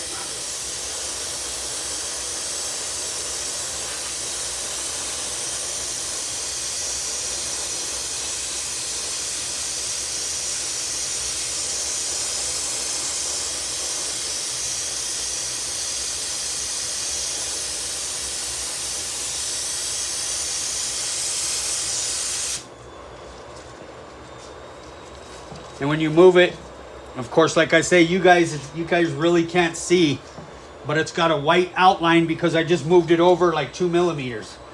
You know what I mean? And then some of this, because I didn't pay attention which way I was turning it, which is almost impossible. This is like playing the, what do you call it? Playing the game where you figure out what you did. So I hate to say my point will be lost on this section, but that's all right. I'm gonna sit here and try to figure out that exactly. So I'm just literally gonna come back in, try to position.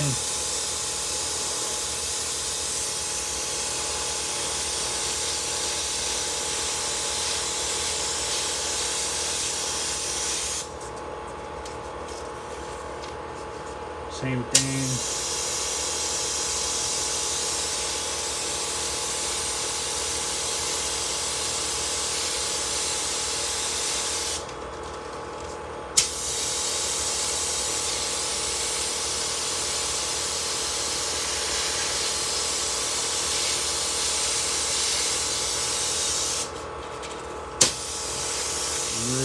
There.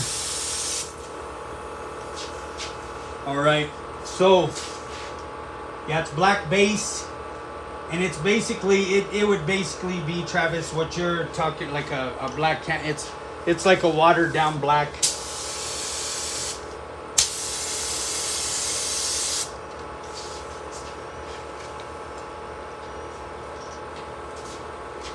Back to the tack rag.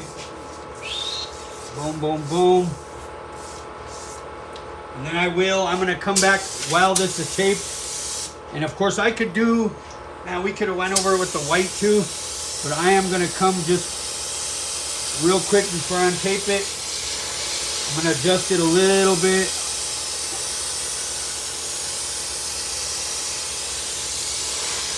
I'm going to shoot along that.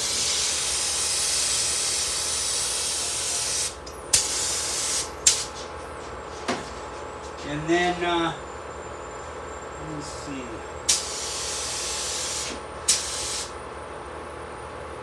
So same thing.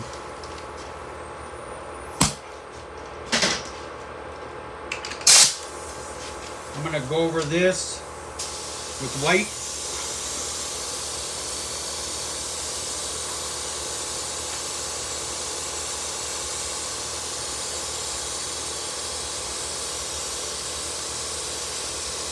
This will be a good one when we move it a little bit. I just want to try to go over all of the little edges real quick. And then, like I say, I'm going to keep it there just for a second. Put my black there. I'm going to just move it over a little bit.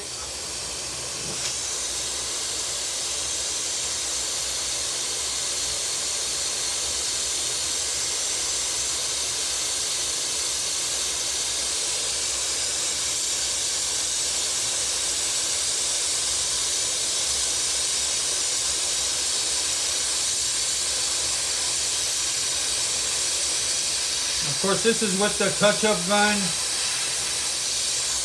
I mean, you get more detail with the airbrush if that's your thing. And like I say, I wish you could see it leaves a nice white border. And then when it gets candied over it, man, it really gives it some depth. So same thing, I'm gonna come in fact, this one. No, you know what? I'm gonna still go with the black.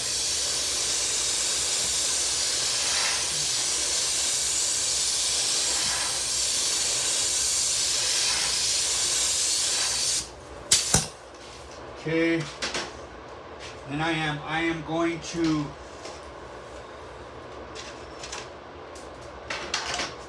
go with a little bit of cobalt blue just over these where it gets them a little bit darker.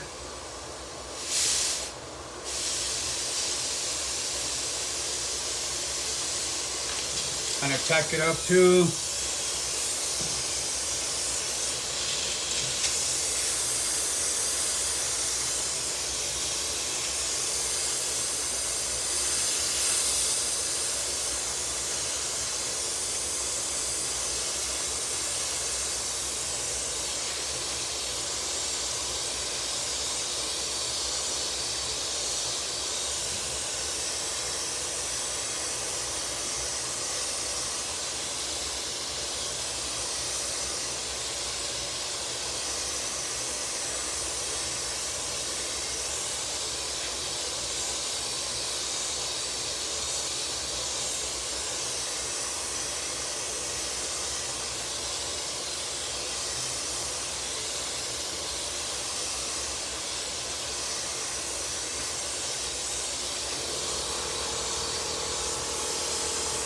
So, a couple coats of the cobalt blue, and then honestly, it's taped up. I still got,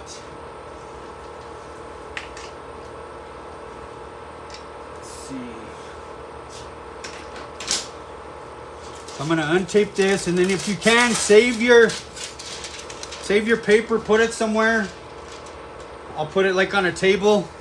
Try to save some of it. Be careful when you're taking it up. Sure, that one there.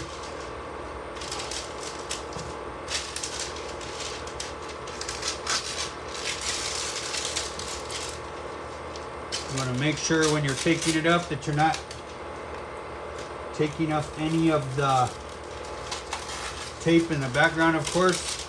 But that's so easy to do. Tip it to the side. The right side's a little lighter. It's all right. We're gonna put way more color. That none of that'll even matter.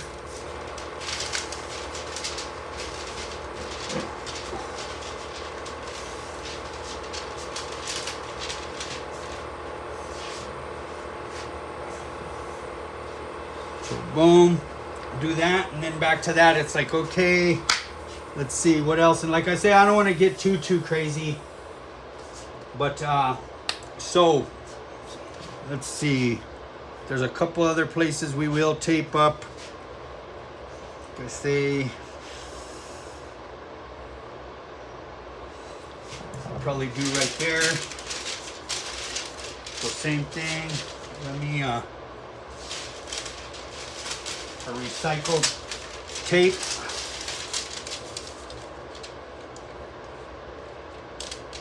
right there, and you want to make sure it's dry too enough. If that's still a little wet, not bad, so I won't press down quite right there. Same thing here. In fact, this one I actually do want to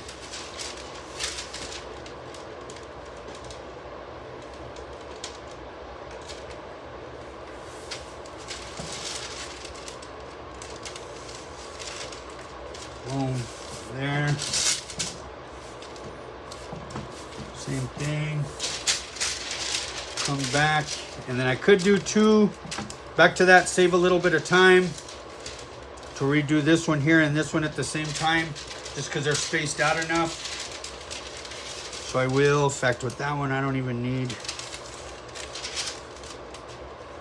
So I'll come in with this. Same thing. You could either tear it, you could fold it. Matters how your tearing and folding skills are. And of course, this one here is a little bit. Just kind of rip that up there. So I'll have to tape that up anyway. Same thing. I'm going to come back real quick.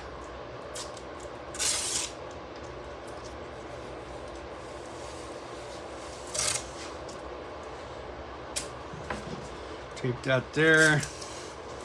This here, just to right here.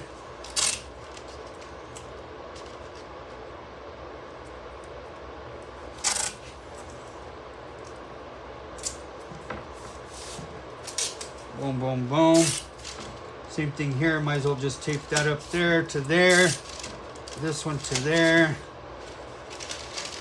Now, literally, tear a little bit up for this. Just to kind of come in with this one.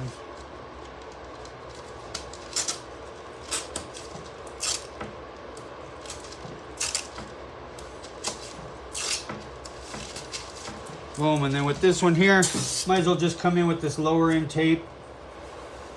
Right there. Boom, that's ready there. Of course, this one I'm gonna have to come in just right here a little bit.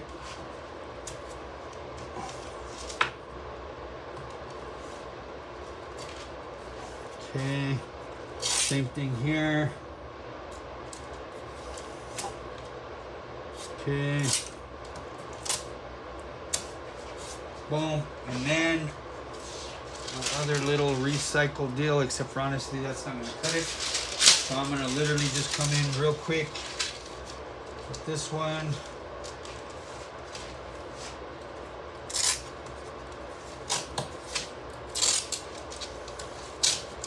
There, I'm gonna tear a little bit of this to use right there.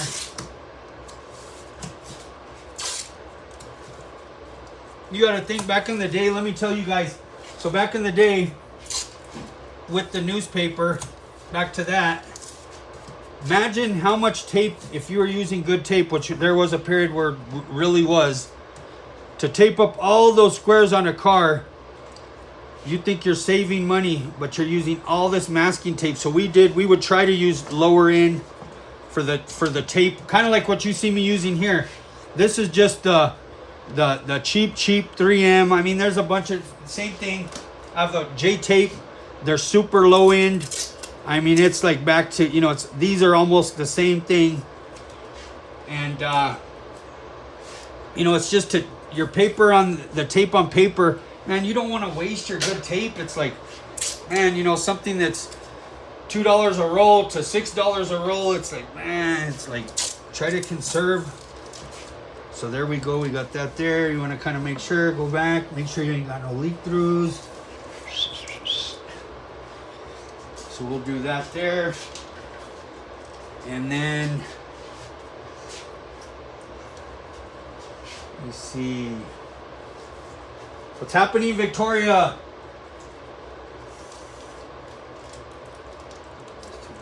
Crosses, yeah, what a blessing. And then speaking of that, you know what? We'll do a giveaway here. How many we got on here? 75. I'll do I'll do a small jar of the holographic silver. And let's see, and a Vanderslice shirt. There you go, we already got, so the first one. So pick a number between 80. Rudy's gonna pick a number. And the closest one to that number in 10 minutes will get it.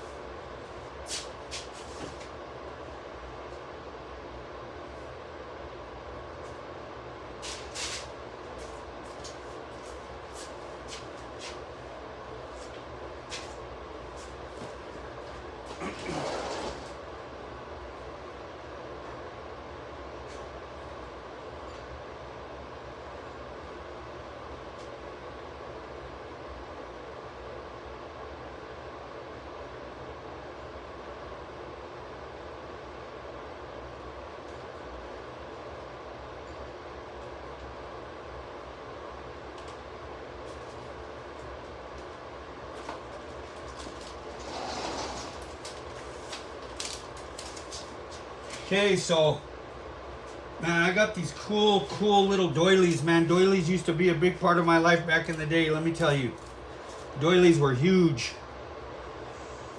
Doilies from a wedding. I got a few of these kits. I'll kind of show you. I wish I had a little bit more space, but I don't. But we will do. So,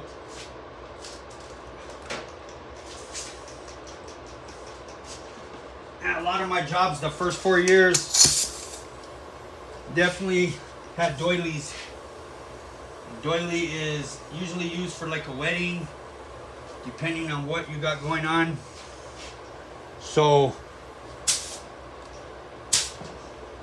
let me make sure this one fits pretty good. Of course, these are kind of fancy ones. Back then, you could get like the ones at Hobby Lobby for a wedding. So what I'll do here, let me see if I want to start this way, come this way. Now we'll start this way.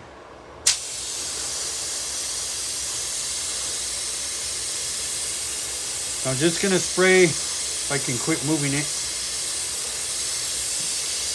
around the edge there. I'm going to move it a little bit.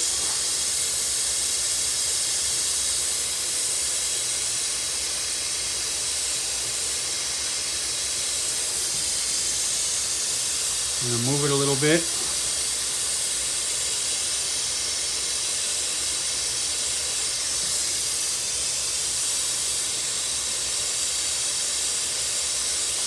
I'm going to move it a little bit.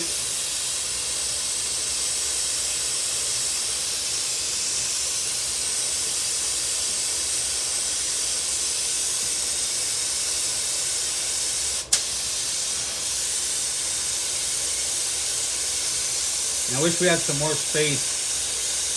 I'll give you guys an example here in a second. Let me finish filling in kind of what I got going on. So let me just give you guys an example here. So you go here, shoot about that much. Then you move it to where it's a little bit past it.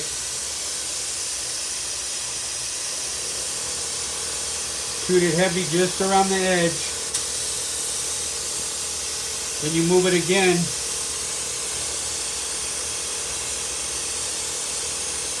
You do the same thing. Then you move it again. But you leave a little space. And you don't have to do it that way, but you see how it's looking like way cool. Like that one's underneath that one, that one's underneath that one, that one's underneath that one. You know what I mean? And you could do that all the way down, like I say. And it's a cool effect, depending on how you do it. You know what I mean? And of course, you could do the whole thing. You know, I mean, it's super cool too.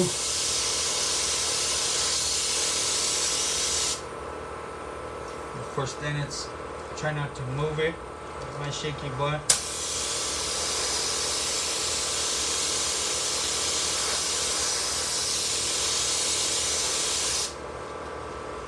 super cool, you know what I mean? But this is the cool way to do it. That's the way I used to do it on all the cars. I'd do that at the bottom of the door all the way down. Of course, they would have two cool lines taped up, you know what I mean? That's like a cool way of doing it. And of course, over the flake right here, you can barely see what I was trying to achieve versus right there. It's like you see it just popping, you know what I mean? So Almost like lace, isn't it? that's almost like lace. But like you see, it's just a cool way. Like I say, it's a doily, and there's so many different ones. And I got a bunch of cool ones I need to put, like I say, on the website for that. But like I say, there's just so many things you can do with that. And then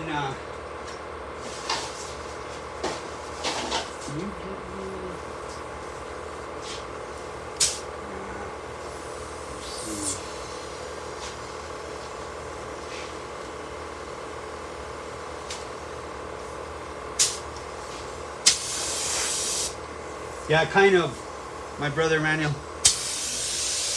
But of course, these are like kind of fancy ones. The ones we used to use was just straight up like Hobby Lobby for a wedding back in the day. And like I say, man, Blue Venture Photos car that had it. I used to put it on all kinds of stuff. Rudy's brother John's Monte Carlo. Whole bunch of cool. Now let me see here. Put those back in there, Rudy, if you would. I know, that's what I need to. That one's got stuff I need.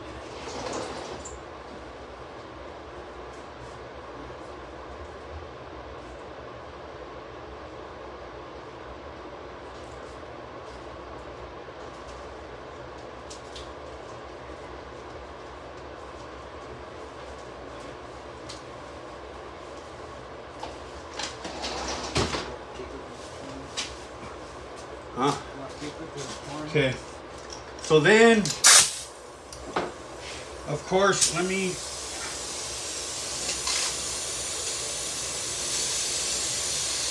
fan this out some. And then, of course, even some marble. We'll just do a little bit in those little spots. It's literally just a Walmart bag, Albertsons. Super watered down, whatever.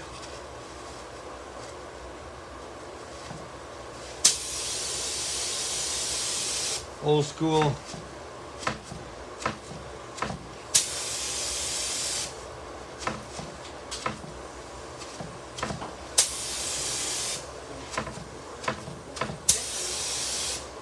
What's up, girl? Hi. Yeah.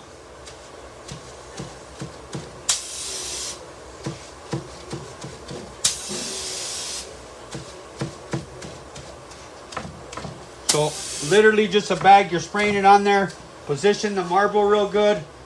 You position the bag real good and get that nice effect. And of course, these are very small spots. So it's not really, I mean, we're just, like I say, we're just filling in. This ain't even the point of tonight's teaching, but boom. So we got a little marble in there. And I'm actually going to, I still have some purple mixed from last week, but I'm gonna candy over it, so it's not gonna be the color I'm shooting.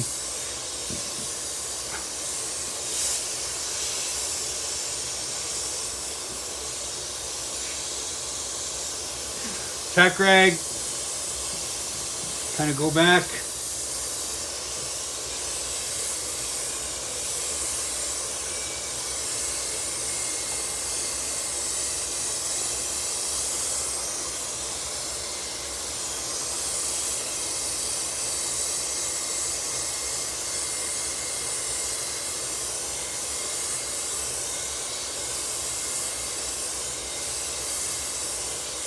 Yeah, so it's not gonna stay purple. Utilizing what we got, and it'll be a cool effect to kind of give it a different level. So, my brother Evan, I'm gonna be having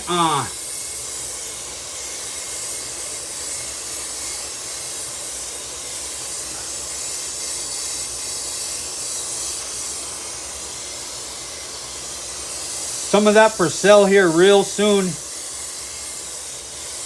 Real high quality at a real good price. X Prime.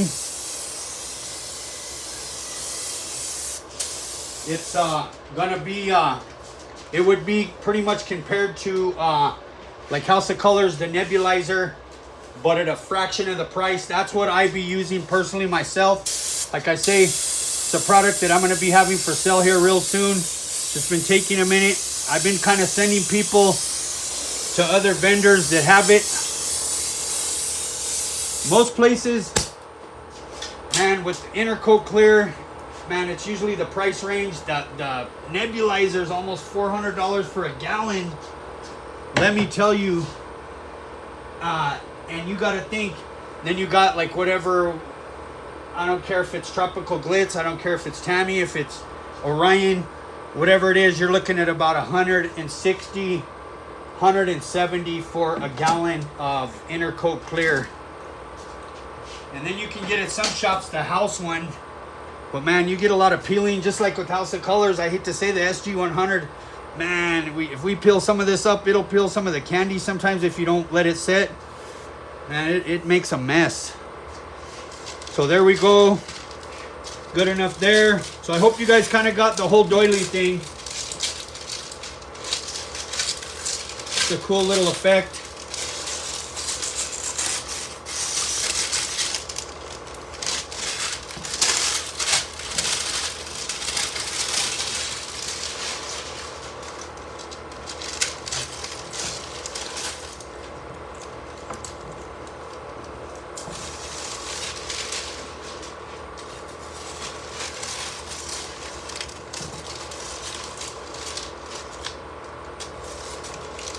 Boom.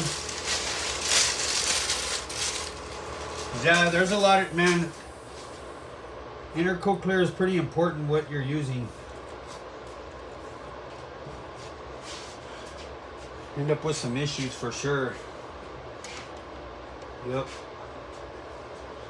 So there we got that. Like I say, this is just part of the process. And then, depending on what you want to do, I'm not really going to go back and put much in. I mean, you could put something in every one of these. Something in there. But we're not. And then, of course, we could go back with some white in certain little areas and just white some of those areas. Like I say, it could have took the easy route. Not done any of this. Or done some of this. And then just shot literally around the edges. You know what I mean? And you could have done that too. I mean, there's just so many things you can do. And of course, you know, some of this, if you're going to shoot white, you could choose to go back towards crisp lines, or we could go in and just shoot white in those lines and then come back with the candy over it. You know, it just depends on what you're trying to do. So,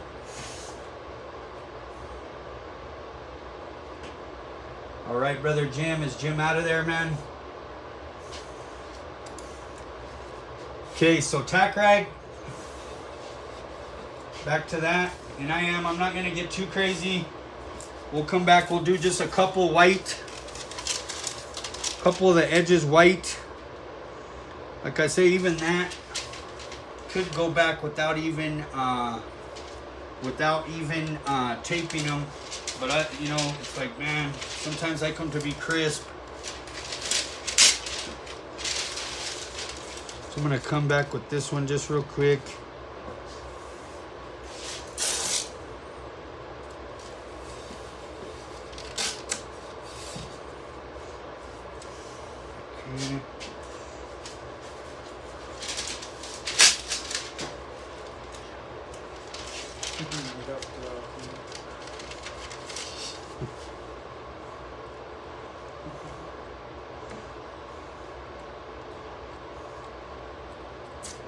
Boom.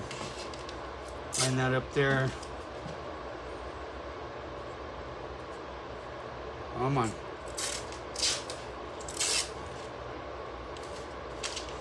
Like I say, the cheap stuff. Got there. Just gonna do a few just to give you guys an example. Like I say, if we had a bunch of time, there's so many things we could do. I'm gonna do that there.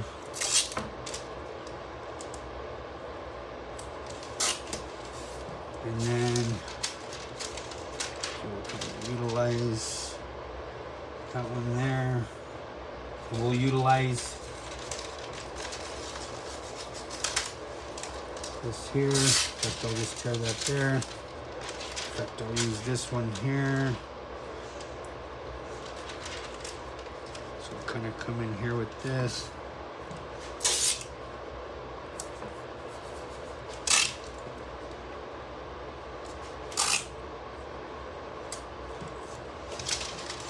This over here. Perfect. Right there.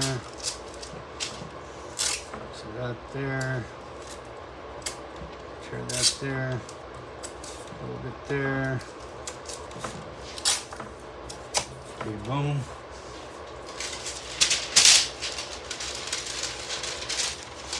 Like I say, I want to try to utilize this one here too, just real quick. I'm gonna just tear right here. Kill two birds with one stone, and then you could just tear it, or you could just fold it over.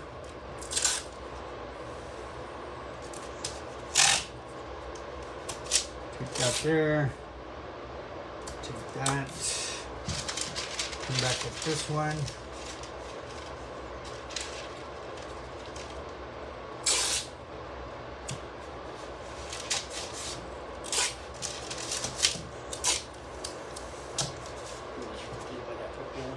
Huh?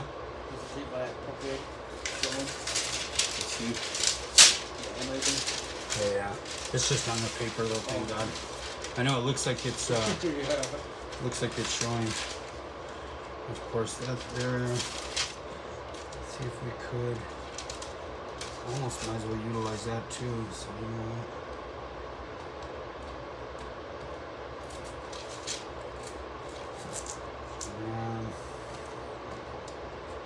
Utilize this real quick, guys.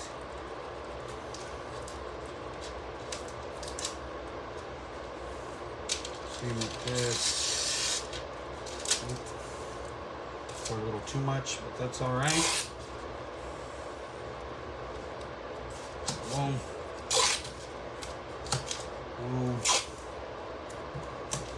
See, that tape is gone. Let's break out with the cheap J tape one.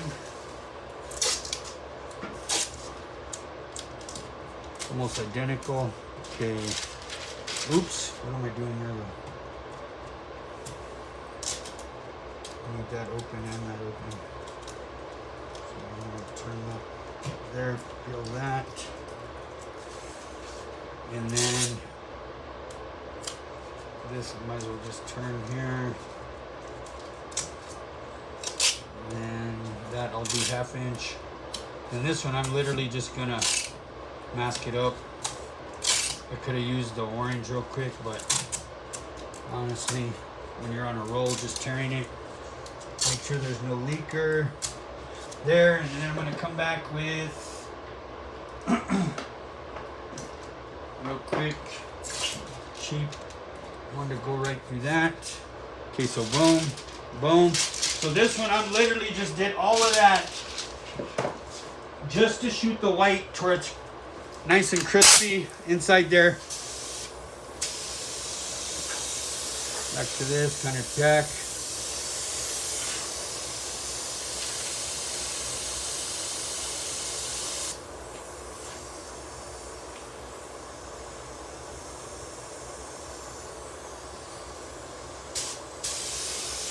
Yeah, I seen that too, Candyman. He uses the clear, I think, with lacquer thinner to water it down. Says it works really good. That's kind of a judgment of your own.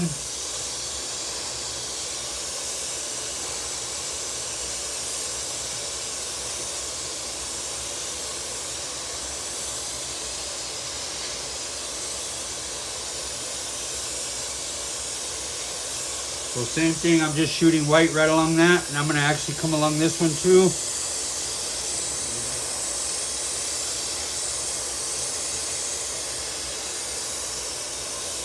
Boom.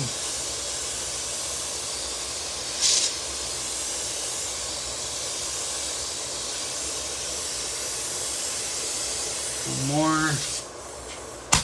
Okay. Then, same thing. I'm going to come back with a couple light coats of the cobalt blue over this.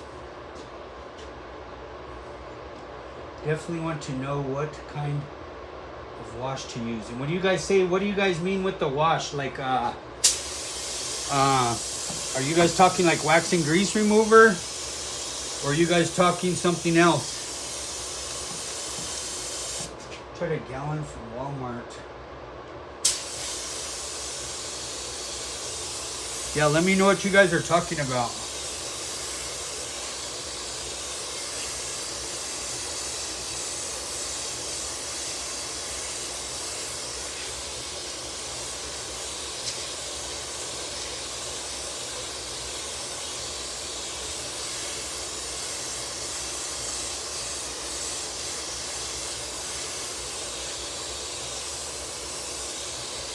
See what you guys are doing the whole inside, or just I just did that. Yeah, not the whole inside, just the edges of it, my brother. And like I say, this is the white is one of those things you guys, man, just don't really get to see like really what that does unless you see it in person. You know, it's like everybody too when we did the crosses. And people come pick them up here at the house. You know, the ones that are able to, that are not out of state. Man, I would turn on the light and kind of show people. And it just pops. I mean, like literally pops. Yeah, what are you talking about, Willis? Lacquer thinner, aka thinner. Okay, got you. Yeah, lacquer thinner, man, I have no really preference on that. Back to that, I buy usually the house brand at the local paint store, or if I need it, honestly, back to that, Home Depot. If you're in a crunch, you know, I think I just bought 5 gallons from the local paint store, $59, I think, for 5 gallons of lacquer thinner. You know, to wash the guns out, to, you know, whatever you need it for. I mean, basically, that's what it is. Clean your guns out. You know, it's like, man, and I know there's gun wash. If there's like 30 different ones.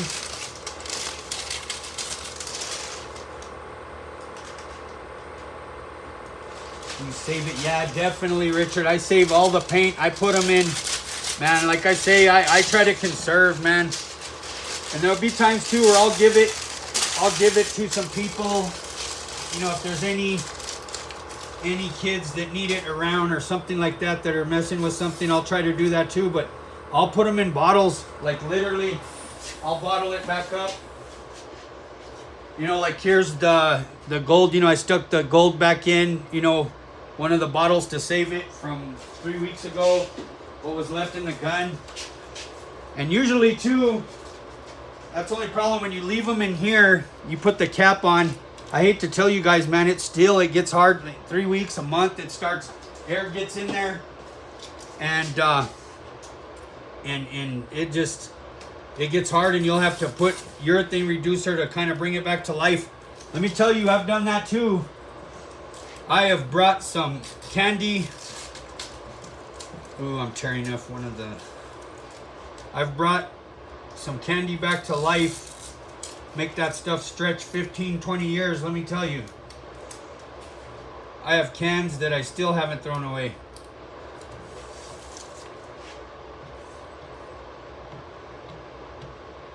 Put down the candy and let the little boy go. I lifted up that green. So let me straighten it out real quick.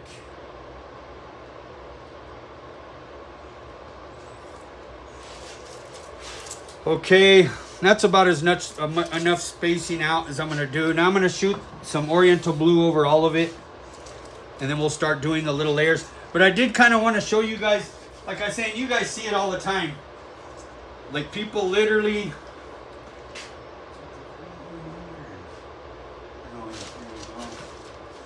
So, in fact, you know what? Let me go over it real quick.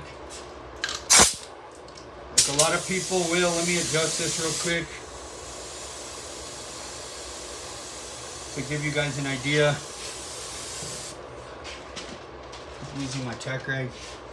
Be careful when you're tacking it too that you don't jack up any of the points. So I mean, you'll have people literally just go along the edge. Like I say, this is the easy way out. Let's pretend we didn't do anything that we did. You could literally just do this. Go over that edge. Like I say, same thing. Depending on what you're doing, just pretend like we didn't do any what we did.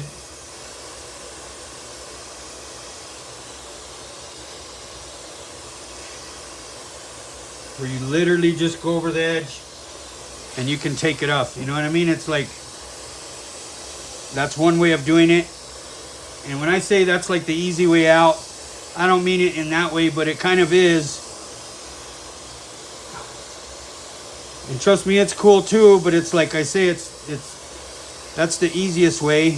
You know, you just shoot along the edges. The whole thing, we could have done that with all of it. Like I say, I'm just gonna do this a little bit and then I'm gonna Oriental blue over it. So same thing, just however, whatever you and then like I say, you tear it up and you're good to go. You know what I mean? That's like one way of doing it.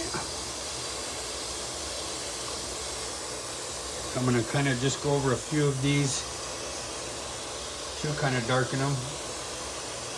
Just a tad.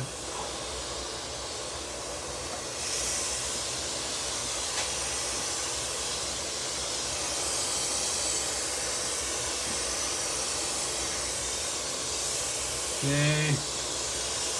One more time right here. Like I say, that's one way of doing it. And then of course, like I say, we kind of went back in, taped some of those. And now I'm gonna come back with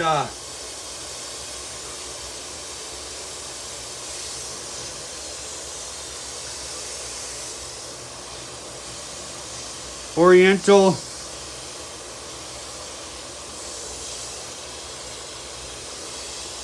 over the whole thing.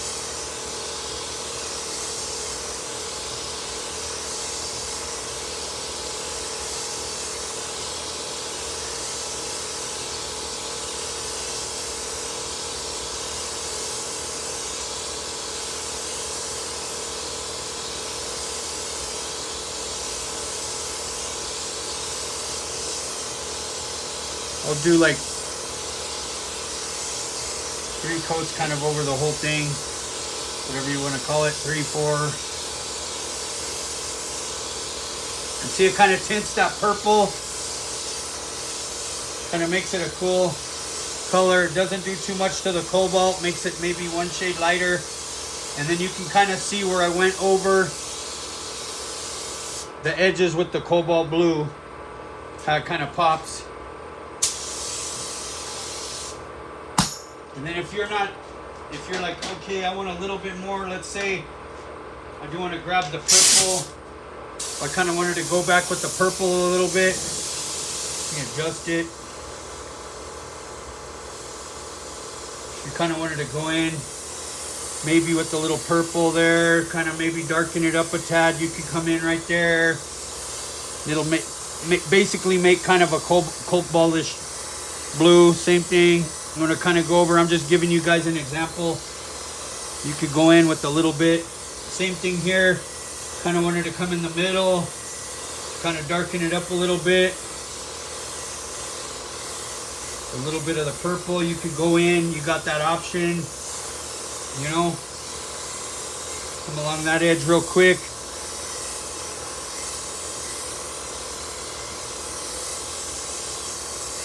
Same thing there. I can come along this outer edge a little bit with the purple. Same thing here. Kind of come along that.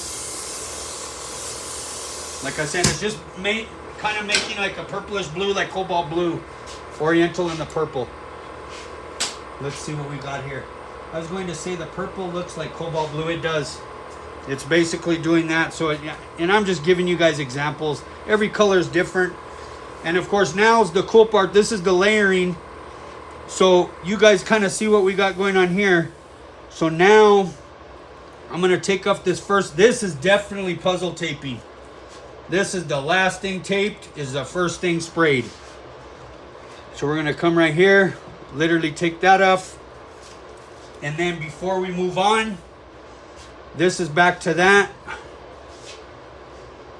You can either tape it real crisp, and of course, this is where if you do have an airbrush and you want to get in there real detailed, and to where you come in with the airbrush, makes it a lot cleaner versus kind of a little bit more dirtier. Or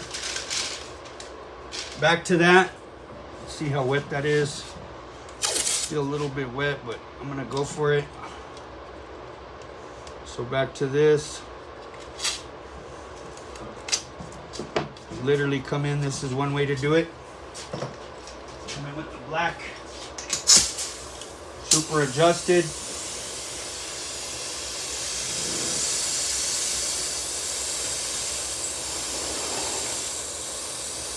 I'm gonna put the gun in kind of airbrush mode, but still, it still ain't. So I'm literally just coming.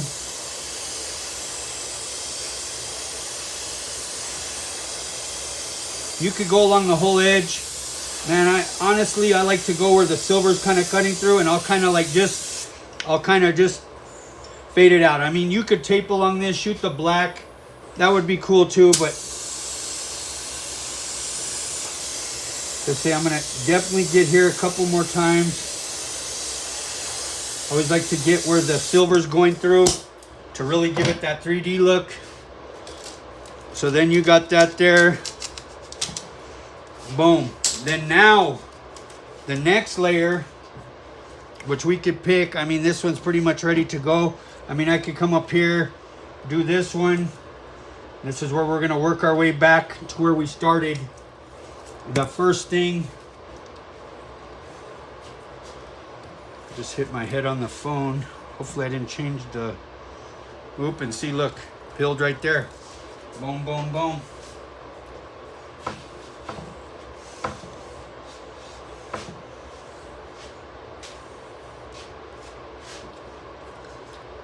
So then, gonna come back.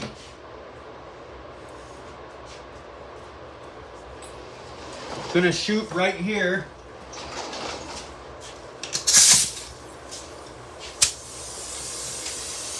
Same thing, and I'm not, in fact, let me take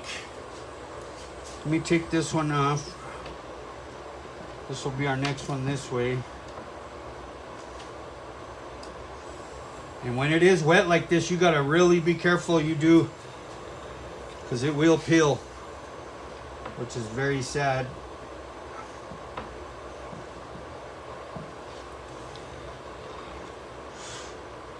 So we're gonna go there to there. And then because this one's not really going in, I can literally tear this one off too at the same time. I'll be able to do the shading at the same time. Like I say, it's like another level.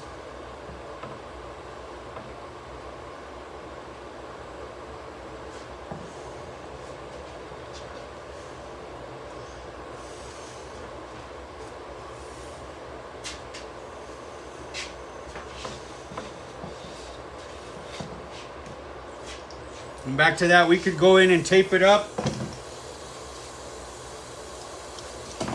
with your recycled. And come back in to get it crisp. Or if you got an airbrush, you could go back in. Like I say, and get it. Do what you got to do. Same thing. Coming with black right there.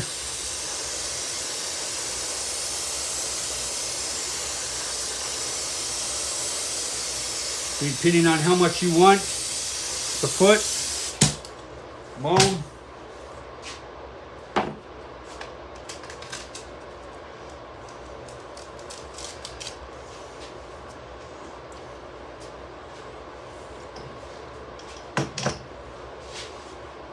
So then, like I say, see those ones did peel up right there. So I'm going to kind of show you guys. You could either make a super big mess. Come back in. Tape this up right here.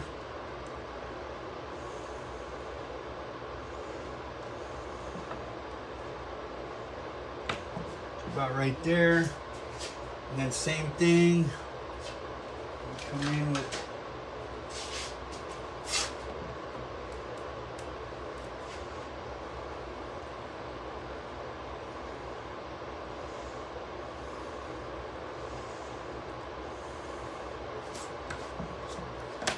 come in right there.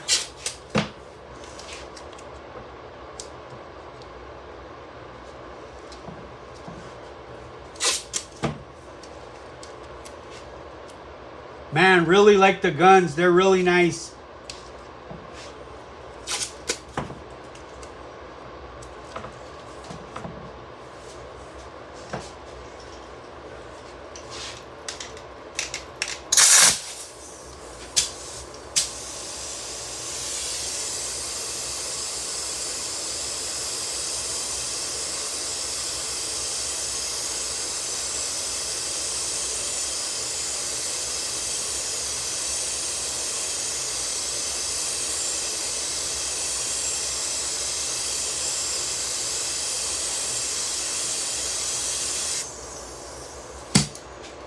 Go back. Be very gentle.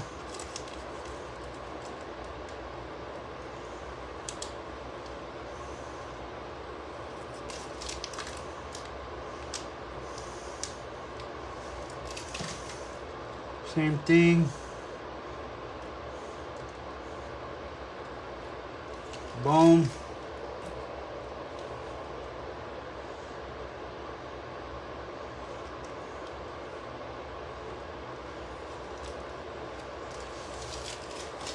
Okay, now next level.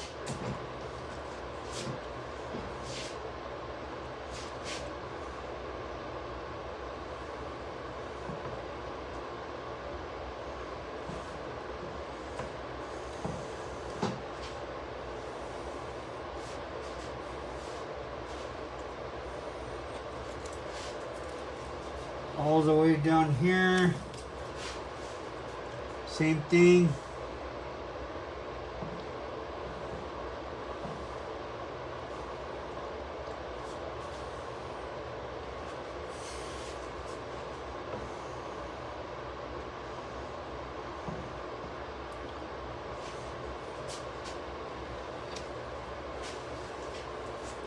Okay, and then now same thing. I could do this one. Actually, all of these, this one can come off.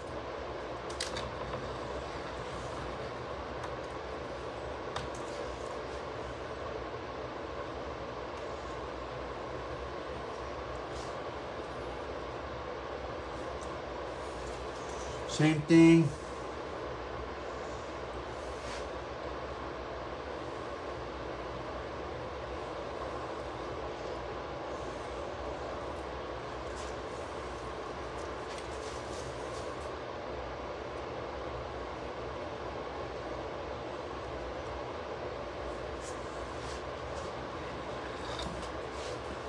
Same thing, and then we're gonna shoot black.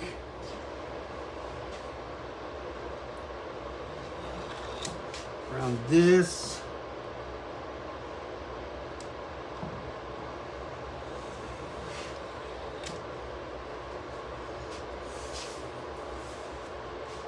And back to that. If you want to sit there and tape that up, or you could come back in.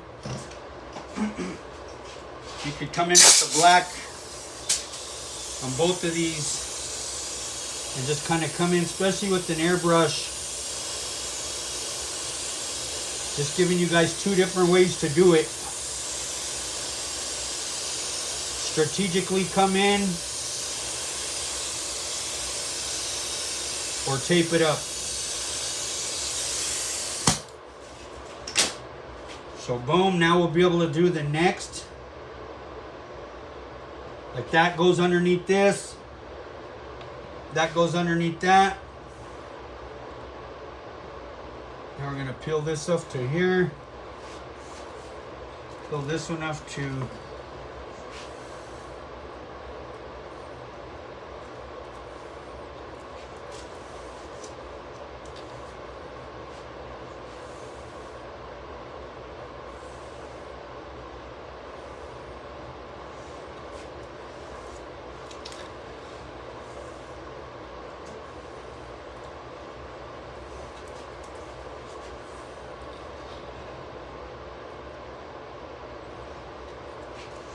same thing.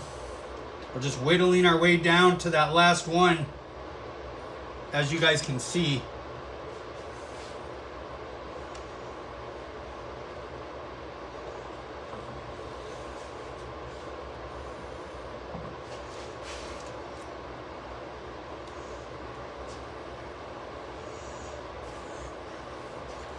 Okay, so same thing, and I come back in. I'm not gonna tape that one up.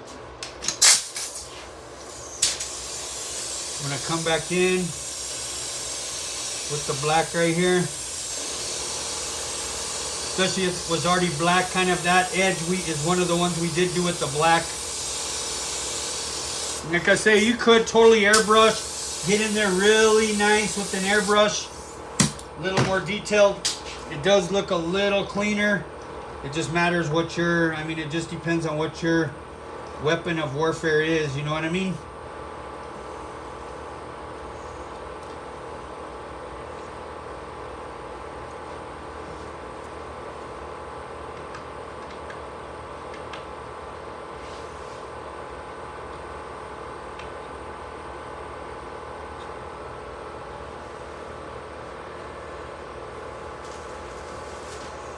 Boom. Now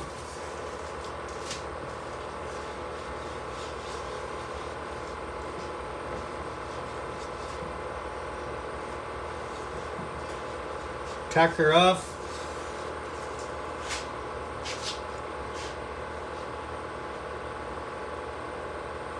Brother Jeremy. Okay, so now I'm gonna come back with this little come up right there. Woo! That's crazy. So now I'm gonna come back this little one. We're gonna go around the edges. Back to that. A little bit of black around the edges. Same thing around this, and it'll kind of make it look like those patterns are going underneath that.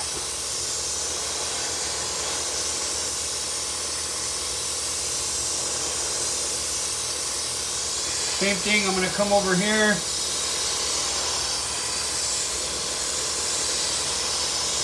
Open it up a little bit more, the black, a little bit heavier toward this end.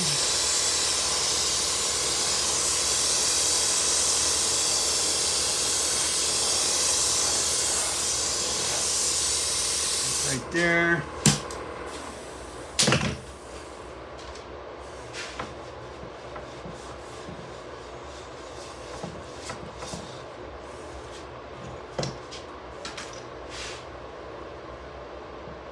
I'm gonna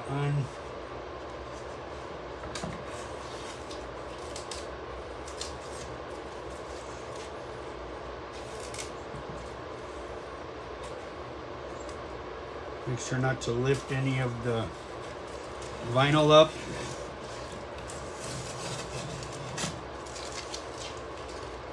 Yeah, there you go. Looks like it belongs on a Caprice hood. Great job, brother. I appreciate it. Brother Tim in the house. Man, my brother Tim. Yeah. Rudy said to say hi too, Brother Tim.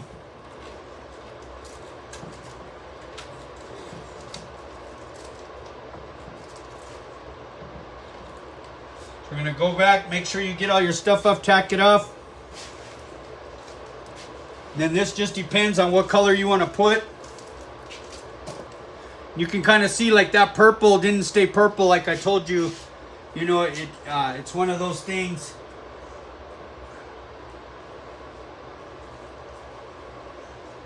Yeah, and if you were to like literally, like you say, whichever direction you're putting it, and it literally could be a hood. Like I say, if we were doing the mirror image, and this is the windshield, you know, I'm trying to put it where you guys can see. This would be like the end of the hood. That would be the front of the hood. Depending on which way you put it. You can flip it, flop it. Okay, so then now I'm gonna go just with a little oriental around the edge. And we'll take that border up.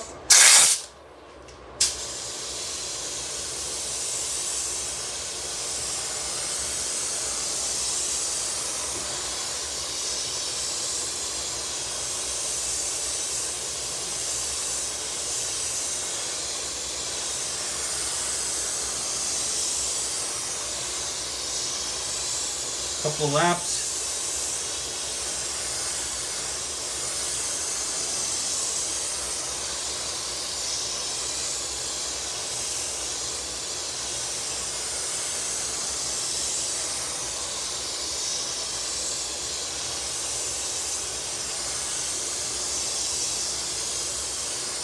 Depending on how deep you want it, that border.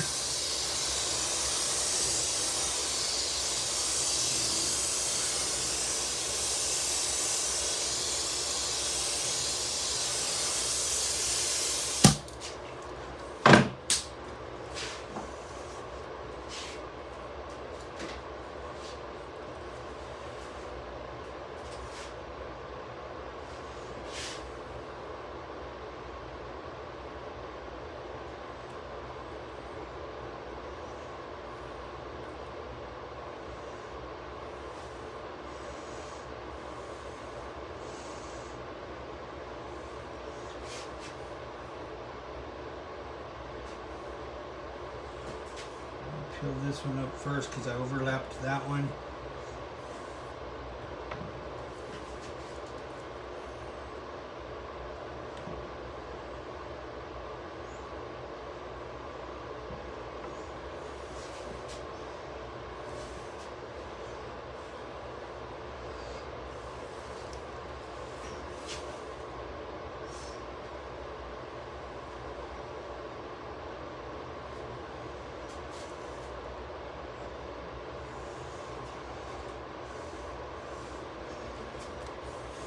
Boom.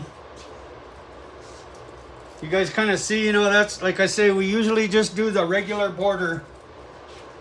And this we just kind of did a little different. And it looks like the patterns are kind of going underneath that. I mean, just something cool you can do, you know what I mean? Well, yeah, the number. Let's see. So Rudy picked 80. Who got 80?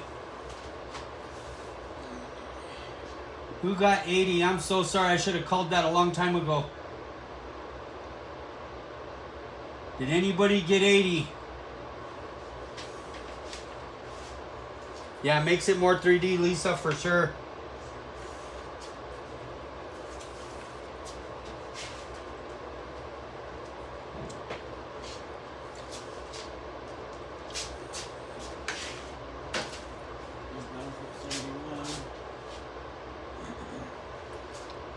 And I'm going to wait to clear it because I'm going to try to re-sand and re-clear the one that I did from last week. I'm going to re-sand and re-clear this one. So I'm going to clear this one with it. And you guys can see what it looks like next week. Man, I definitely appreciate you guys tuning in.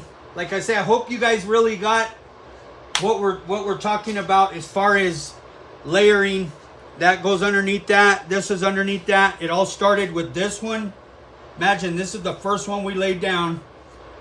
And then we built up, and everything just kind of goes underneath this one. That goes underneath that. This goes underneath that. This goes underneath that. Layering. So that's what it would be, layering. So, you know, I hope this was useful to you guys tonight. Roman. Yeah, got 39. Congratulations, Roman. My number, my brother, is in the description. Roman, give me your address, the size shirt you wear. Like I say, anybody too, same thing, man. You guys, appreciate the support. I got the ready to spray candy sets, 2 ounce, 4 ounce, 8 ounce. The prices are on the website. The link to the website's in the description. Man, stencils, tape, flake. You know, like I said, I still haven't canned up any of the colored flake, but I do have all the colors. If you want to text me what you need, whatever, who you are on here, I appreciate it. You know, I definitely appreciate the support. You guys keep up the good work. Really means a lot. Like I say, hopefully this was inspirational to you guys and encouraging. And like I say, I just appreciate it. Yes, I do have the rainbow flake. I have the gold and the silver. And of course, I like to call it holographic. It's the holographic flake. I have silver, I have gold. And then like I say, I have literally in the colored flake, purple and reds and orange and greens and 4 different blues and, you know, just about every color you can think of. But I don't have black, I don't have white. I mean, it's like, man, you have to order so much. Sometimes it's just not worth it to order so many pounds and you don't even sell it. So, and which I do want to do some holographic gold, kind of like what Randy did, in some silver, and we'll be doing some candy patterns over it. So stay tuned for that. It's just, man, back to that. Need to get to that point where it's ready to flake. Like I say, still body working on this car. So, man, I appreciate it, Nolan. Thank you, Steve, too. I appreciate you. And keep up the good work, all of you guys. I'm going to pray us out. Like I say, thank you for supporting the website. Small business, let me tell you, every little bit helps, and I appreciate it. Thank you, guys. Let's pray out. Dear Heavenly Father, we come before you, Lord. First and foremost, we just thank you, Lord, for another day. I want to lift up every single person on this live tonight. If they don't have a relationship with you, that you would let them know who you are and you would touch them. I pray for anybody that's going through just any trials right now, any struggle right now, that you would let them know that you're with them through those trials. And we just thank you. A lot of us are super blessed, and we just thank you, Lord, through the blessings, through the trials. We just thank you, Lord. I pray you continue to change lives. I lift up every single person on this live tonight, their family members, those that are struggling with addiction, struggling just with depression, struggling with suicide, those that are struggling with finances. I pray you just continue to just touch each and every person on here. And we just thank you, Lord, for the skill and the talent that you give us to do what we do.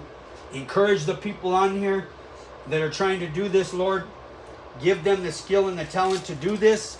And we just thank you, Lord. In all honor and glory to our beautiful Lord and Savior, Jesus Christ. Love you guys. Appreciate you guys. Thank you. Have a super good weekend. I'll see you guys next Thursday. And I appreciate you guys. Stay tuned. And God bless.